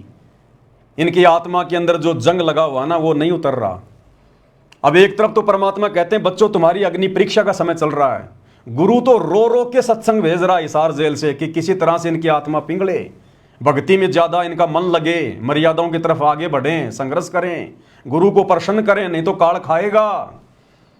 ऊपर से सात संगति के माध्यम से परमात्मा ने कई हजारों वीडियो बनवा दिए, उसके बावजूद भी इनके कान पर जूं भी नहीं रेंग रही। अब ये हमारी गुरु बहन है, हिमाचल से है, और सतलोक आश्रम वालों ने जो एक यूट्यूब चैनल खोल रखा है सा न्यूज चैनल, तो हर स्टेट का इन्होंने वो बना रखा है एक एक चैनल। सा न्यूज हरियाणा, सा न्यूज उत्तराखंड, सा न्यूज हिमाचल, सा न्यूज मध्य प्रदेश, और कुछ एक भक्तों को 1.5 फुट का माइक देकर जो है वो पत्रकार बना रखा है। और वो सारा दिन भक्ति तो करते नहीं, लेके माइक और घूमते रहते हैं, इधर उधर की खबरें इकट्ठा करके और चैनलों पर डालते रहते हैं जो हमारे किसी मतलब की नहीं, किसी काम की नहीं। शिमला में बर्फ गिर गई, क्या करना, नीचे दब के मरना है क्या? कुल्लू में 200 फीट गहरी बस गिर गई, हमने क्या करना भैया? दुनिया भर की बसें गिर रही हैं, दुनिया भर की फालतू की न्यूज डालते रहते हैं, भक्तों का भी समय बर्बाद कर रहे हैं, अपना भी अनमोल समय और समाज से बर्बाद कर रहे हैं। और ये बेचारे युवा भक्तों को काल ने मोरा बना रखा है। अब इस बहन को बताओ, समझाओ इस बहन को कि बहन जी ये जो दुपट्टा है ना, दुपट्टा ये फांसी लगाने के लिए नहीं डाला जाता गले में, ये दुपट्टा माता बहन ने अपने सिर को ढकने के लिए यूज लेती हैं। लेकिन ये तो पत्रकार है, भगत थोड़ी है, ये तो पत्रकार बन गई, भगती गई भाड़ में, भगत तो दूसरे नंबर पे है। सबसे पहले तो ये पत्रकार है सा न्यूज चैनल की। अब ये अपने घर की छत पे खड़ी होके रोजाना वीडियो बनाती है, ये सा न्यूज चैनल पे जाके देखना, रोजाना वीडियो बनाती है ये। आज हिमाचल के मौसम के क्या हाल हैं, खुद का मौसम बिगड़ा हुआ है। जिस दुपट्टे को सर पे रखना चाहिए था, और ये तो वैसे भी भगत है, आम जगत की माता बहनें भी इतनी निर्लज नहीं है जितनी सतगुरु रामपाल जी की शिष्याएं हैं। आम समाज की माँ बहनें बेटियां भी अपने सर को ढकती हैं कोई वीडियो बनाने से पहले या समाज में कहीं बाहर निकलने से पहले, और ये देखो सरेआम। और अब सुनो मौसम के हाल। वैसे तो सतलोक आश्रम मैनेजमेंट हरियाणा का और उनसे जुड़े हुए अंध भक्तों का पूरा मौसम बिगड़ा हुआ है, लेकिन फिर भी ये मौसम के हाल बता रही है, रोजाना वीडियो बनाती है। अब बताओ हम बैठे कोई राजस्थान में, कोई हरियाणा में, कोई कहां पर, और ये कहते कि हिमाचल के सोलन कोई सिटी है, वहां के मौसम का हाल बता रही है छत पे खड़ी होके, और इस वीडियो को फिर डालेगी। फिर ये सतलोक आश्रम वाले भगत इस वीडियो को देखेंगे और नीचे फिर वो कमेंट्स पढ़ना उन भक्तों के, आश्रम से जुड़े भक्तों के, वेरी नाइस रिपोर्टिंग, वाह बहन जी वाह, very nice, your look very nice, यानी तुम बहुत सुंदर दिखाई दे रही हो, अपनी बहन को कह रहे हैं। और कह रहे हैं तू जो ये वीडियो बना रही है ना, मौसम का हालचाल हमें बता रही है, कहते हैं वेरी नाइस रिपोर्टिंग, वाह मजा आ गया, क्या बताया आपने। और ये आगे से आगे उमंग में बढ़ती जा रही है कि भगत मेरी तारीफ कर रहे हैं, मेरी प्रशंसा कर रहे हैं। ये नहीं पता काल तुम्हारा मौसम बिगाड़ रहा है। क्या कह रही है बहन जी, सुन लीजिएगा। ऐसे न्यूज हिमाचल प्रदेश देख रहे तमाम दर्शकों को मेरा नमस्कार। नमस्कार। मैं दीपशिखा हाजिर हूं आप सभी के सामने। दर्शकों आप सभी को बताएंगे कि आज और आने वाले आगामी दिनों में मौसम किस प्रकार से बना रहेगा। अच्छा। सुबह के बज चुके हैं 7 और हम आपके साथ लाइव जुड़े हैं सोलन शहर से जी। अगर बात करें कल की मौसम की तो कल का मौसम पूरी तरह से साफ था, लेकिन जो आज का मौसम है, आज सुबह बहुत तेज वर्षा हुई है। अगर आप करें इस समय जो सोलन शहर की जो ताजा तस्वीरें हैं वो हम आपको दिखाते हैं। दिखाओ। जो सोलन शहर का जो ताजा मौसम है वो इस प्रकार से बना हुआ है। कैसे? जो आसमान में है वो बादल गरज रहे हैं। अच्छा। आप देख सकते हो सोलन शहर की ये ताजा तस्वीरें। अच्छा। मौसम इसी प्रकार से अपना रुख कल से बदल रहा है। अच्छा। आप देख सकते हो कि मेघ गर्जन हो रही है। अच्छा। और जो धीमी धीमी हल्की सी फुहारे बारिश भी लगना शुरू हो चुकी है। अच्छा। चारों तरफ बादल छाए हुए हैं। अच्छा। साथ ही में आप देख सकते हो कि दिखाओ। धीमी सी धूप भी आ रही है। अच्छा। लेकिन अगर सुबह की बात करें तो सुबह बहुत तेज वर्षा सोलन शहर में हुई है। दर्शकों, जिस प्रकार हिमाचल प्रदेश में आजकल मौसम का दौर चला हुआ है, मई का जो पूरा महीना है वो बारिश में निकल गया है। मई का पूरा महीना बारिश में निकल गया। बताओ, पूरा महीना बारिश में निकल गया मई का। तो सुना आपने सतलोक आश्रम से जुड़े हुए भाई बहनों की रिपोर्टिंग। ये कर रहे हैं, ये भक्ति नहीं कर रहे। इनके खुद का भक्ति वाला मौसम बिगड़ा हुआ है और दुनिया को सोलन के मौसम की जानकारी दे रही है। अरे क्या करना हमने यार। अरे हम भक्तों ने क्या लेना देना इस मौसम का। ये तो ऐसे चलता रहता है, सृष्टि का नियम है। ये दुनिया भर के टीवी चैनल रात दिन यही तो दिखाते हैं। तुम भी उन्हीं चीजों में फंस गए। तो ये है सतलोक आश्रम से जुड़े हुए भगत भाई बहनों का मौसम। अब बताओ भाई और बहनों, भक्ति कहाँ है? कहाँ है भक्ति? फालतू के वीडियो, दुनिया भर की बकवाद। कितने भक्तों का समय बर्बाद होगा, कितने भक्तों की सांसें बर्बाद होंगी इन फालतू की वीडियो को देख के, और मिलेगा क्या? अरे भगत बैठा राजस्थान की गर्मी में और सोलन में गिर रही है बर्फ, उसका तो मन दुखी होगा कि राजस्थान में क्यों नहीं गिर रही। ये बहन तो बड़े आनंद ले रही है बर्फ के। ओह, मीठी मीठी फुहारे गिर रही है ऊपर से। बहन कह रही है कि आज का मौसम बादल गरज रहे हैं, तो बादल भौंकेंगे क्या? अरे बादल गरजते तो हैं, भौंकते थोड़ी। ऐसी तो ये रिपोर्टिंग कर रहे हैं। बताओ, अभी भक्ति, बताओ क्या ड्रामेबाजी हो रही है भाई और बहनों। ये काल तुम्हारा मौसम बिगाड़ देगा आने वाले समय में। क्या बताएं भाई और बहनों, बहुत लंबी चौड़ी कहानी है। अब आज की वीडियो को परमात्मा की दया से हम यहीं समाप्त करेंगे, क्योंकि भाई और बहनों, परमात्मा कहते हैं समझों की मति न्यारी, साधो समझों की मति न्यारी। जो गुरु से ज्ञान को समझ चुके हैं ना, उनको तो चिंता हो गई अपने आत्म कल्याण की। इस प्रकार के फालतू की वीडियो बनाना, फालतू की बातें करना, राजनीति की रैलियों में धक्के खाना, वो भगत बिल्कुल शौपन में भी नहीं सोचेगा। कहते हैं संतो समझों की मति न्यारी। जो समझदार हो गए ना भगत, उनकी तो बुद्धि का लेवल ही अलग हो जाता है, उनके विचार ही अलग हो जाते हैं अध्यात्म में। चिंता लगी रहती है 24 घंटे, मीठी मीठी, कि हे भगवान कोई मर्यादा ना टूट जाए, मेरा गुरु मुझसे रुष्ट ना हो जाए। मैंने एक बार सतलोक में रुष्ट किया था, कितनी लंबी सजा भोग रहा हूं, और आज बड़ी मुश्किल से मेरा दाव लगा है। अगर गुरु जरा भी नाराज हो गया तो मेरा मौसम बिगड़ जाएगा फिर। और एक बार मौसम बिगड़ा और बिगड़ा, फिर 84 लाख योनियों में फिर बिगड़ता ही चला जाएगा। तो भाई और बहनों, दया है परमात्मा की, पूज्य गुरुदेव भगवान की। परमेश्वर ने दास को थोड़ा सा समय दिया लाइव आने के लिए, भगत भाई बहनों के साथ में ज्ञान आधार से चर्चा करने के लिए। दास इस काबिल तो नहीं है, योग्य तो नहीं है, लेकिन गुरुदेव भगवान जिसके साथ होता है तो परमात्मा थोड़ी बहुत फूफा अपने भगत के ऊपर भी दया कर देता है। उनके आशीर्वाद से, उनकी छत्र छाया से ये सब कुछ होता है। एक छोटी सी बात, विशेष बात, क्योंकि जब मेरे सामने इस प्रकार की बातें आती हैं तो किसी भगत भाई बहन को कोई भ्रमणा ना हो जाए, इसलिए उसका समाधान करना बहुत ज़रूरी होता है। दास कल परसों लाइव देख रहा था एक भगत जी का, मध्य प्रदेश से, नाम मुझे पता नहीं, 2-3 भगत मिलकर लाइव आ रहे थे। मैंने भी उसमें थोड़ा सा कमेंट्स किया था कि भाई ठीक है, लगे रहो इसी प्रकार से। तो वो भगत जी कह रहे थे अपने लाइव में कि जो पवन भगत जी हैं, आप उनको छोटी मोटी आत्मा मत समझना, कोई छोटी मोटी शक्ति मत समझना। पवन भगत जी को गुरुजी ने अपनी विशेष जो शक्तियां हैं, जो पावर है, वो दे रखी हैं। तो भाई और बहनों देखो, भावनाओं में आके भगत कुछ भी कह सकता है। हालांकि भगतों को इस प्रकार से नहीं बोलना चाहिए, क्योंकि ये कलयुग की बिचली पीढ़ी का समय है और ना परमात्मा ने आज से पहले अपनी शक्तियां किसी को दी। अगर भगवान अपनी शक्तियां देगा तो फिर दूसरा ना फिर भगवान हो जाएगा। हम जीव हैं, जीव ही रहेंगे। आशीर्वाद दे के परमात्मा जो मर्जी अपना काम करवा ले। 650 साल पहले बनारस के तोताद्री शहर में परमात्मा ने पंडितों के भंडारे में भैंसे राम को आशीर्वाद देकर वेद मंत्र बुलवा दिए, संस्कृत में और हिंदी में अनुवाद भी करवा दिया। तो क्या भैंसा राम भगवान बन गया? कोई विशेष शक्ति आ गई भगवान की? तो ये हमारी गलती है, हमारी कमजोरी है। जो भाई लाइव आ रहा था, ये बातें बोल रहा था, उसने अपनी गलती की गुरुदेव से माफ़ी मांगनी चाहिए दंडोत करके। कोई शक्ति नहीं है किसी के अंदर भाई और बहनों, हम जीव हैं 2 कोड़ी के। अगर कोई शक्ति आ गई ना तो यहाँ पर गुब्बारे की तरह जीव फूल जाएगा, भक्ति और भगवान 2 मिनट में भूल जाएगा वो।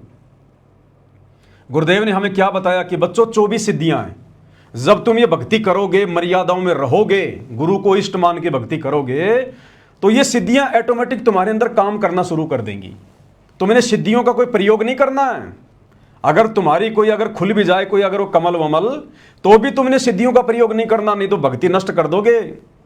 गुरुदेव ने बताया तुम मर्यादा में रह के भक्ति करते रहो। इस शरीर में ऐसा सिस्टम फिट कर रखा है गुरुदेव ने, ये सिद्धियां ऑटोमेटिक हमारे ऊपर काम करेंगी। अरे आज ये सिद्धियां काम कर रही हैं तभी तो हम भक्ति कर रहे हैं, मर्यादा में रह के कर रहे हैं, समाज से संघर्ष कर रहे हैं। आश्रम वालों की सिद्धियां काम नहीं कर रही, देखो कैसे काल इनको ठग रहा है। आप और हमारी सिद्धियां काम कर रही हैं, सिद्धियां हमें डगमग नहीं होने दे रही, सिद्धियां हमें संघर्ष करने की प्रेरणा दे रही हैं। ये सिद्धियां तो हैं, सिद्धियां मतलब सतगुरु का आशीर्वाद। तो 24 प्रकार से गुरुदेव ने अपना आशीर्वाद दे रखा भगत को। तो गुरुदेव का आशीर्वाद यानी उनकी वो सिद्धियां, वो शक्तियां ऑटोमेटिक उस भगत के साथ हो जाएंगी, उसकी सहयोगी हो जाएंगी भक्ति मार्ग में। जो भगत गुरु को इष्ट मान के मर्यादा में रह के भक्ति करेगा, ये ऑटोमेटिक सिस्टम है ये। तो वैसे कोई शक्तियां वक्तियां नहीं है भाई और बहनों, इस बहम में ना रहना। बोलने को कोई कुछ भी बोल सकता है, सब स्वतंत्र हैं, लेकिन ये सिद्धियां ऑटोमेटिक काम करेंगी, सब में काम करेंगी। और जिस जिसका परमात्मा ने मोक्ष करना होगा उन सब के अंदर ये सिद्धियां काम करेंगी और कर रही है वर्तमान में। सभी सत्सेवक भाई बहनों में सिद्धियां काम कर रही हैं। तभी तो इतनी उलझनों के बाद भी हमारे को कितने धर्म संकटों में डाला गया। साथ संगति से जुड़े हुए भगत भाई बहनों के ऊपर कितना दबाव, कितना प्रेशर, गुरुजी से हमारे ऊपर मुकदमे लगवा दिए गए। जिस गुरु को परमात्मा मान के हम भक्ति कर रहे हैं, अपना सब कुछ छोड़ दिया, उस गुरु से हमारे ऊपर मुकदमे करवा दिए और हमारे अंदर गुरु के प्रति -1% भी कोई दोष नहीं आया। तो ये सिद्धियां तो काम कर रही हैं हमारे अंदर। हमें जेल करवा दी, हमारे साथ मार पिटाई होती है, हमें गुरुद्रोही घोषित करवा दिया। हम घर वालों के साथ में संघर्ष कर रहे हैं, बहनें अपने पति के साथ में कर रही हैं, पत्नियां जो है अपने पति के साथ में कर रही हैं विषय वासनाओं को लेकर। ये सिद्धियां तो काम कर रही हैं, गुरु का आशीर्वाद ही तो काम कर रहा है। अन्यथा आप जी संघर्ष कर सकते हो क्या? हम भक्ति मार्ग पर एक कदम भी नहीं चल सकते। आग लगी हुई है भयंकर रूप से। परमात्मा कहते हैं आग लगी आकाश में, झड़ पड़े अंगार, संत ना होते धरती पर जल मलता संसार। ये पूरी दुनिया ब्रह्मा विष्णु महेश तक, ये देवी देवता तक विषय वासनाओं की आग में जल रहे हैं। और आप और हमें परमात्मा इस गंदे लोक में जहां पर इस आग से बचना नामुमकिन, बड़े बड़े ऋषि संत महात्मा नहीं बच पाए, दुर्वासा जैसे नहीं बच पाए, विश्वामित्र जैसे नहीं बच पाए, और आप और हम 2 कोटि के जीव जिनकी कोई औकात नहीं, आज हमें परमात्मा बचा रहे हैं। तो ये सिद्धियां तो काम कर रही हैं ऑटोमेटिक, भगवान की शक्तियां तो काम कर रही हैं। तो अकेले पवनदास में थोड़ी काम कर रही हैं, तो सब में काम कर रही है, हजारों में काम कर रही हैं। जिसने अपने गुरु को अपना बाप मान लिया वो हाथ अपना रख दे सर पर, जिसने मान गुरु को बाप लिया। जब वो हाथ रख देगा, आशीर्वाद दे देगा, तो सिद्धियां ऑटोमेटिक काम करेंगी। तो सब में सिद्धियां काम कर रही हैं। स्पेशल परमात्मा किसी को कोई सिद्धियां विधियां नहीं देने वाला। यहाँ पर सिद्धियां दे दे के बिगड़ गए। गोरखनाथ को दी सिद्धियां, उसकी भक्ति के प्रतिफल में बिगड़ गया। देख लो, दुर्वासा को दी उसने सिद्धियां, 56 करोड़ यादव मार डाले, कितने उसने पाप कर्म उसने मोल ले लिए। जिन जिनको भगवान ने सिद्धियां दी उनके भक्ति के प्रतिफल में अब वो गधे कुत्ते सुअर बन के हांड रहे हैं, कहीं अपना मनुष्य जीवन बर्बाद कर गए वो। तो ये गलतियां परमात्मा नहीं करेगा, अपनी आत्माओं को नहीं बिगाड़ेगा। कलयुग की बिचली पीढ़ी है, जितनी आवश्यकता होगी अपना आशीर्वाद से काम करवा लेगा। सिद्धियां विधियां नहीं होती भाई, यहाँ पर ध्यान रखना इन चीज़ों का। तो आज के वीडियो में केवल इतना ही। परमात्मा हम सबको आज्ञा दें, आशीर्वाद दें, सद्बुद्धि दें, भक्ति मार्ग में हमारा मार्गदर्शन करें। बंदी छोड़ सतगुरु रामपाल जी भगवान की जय हो।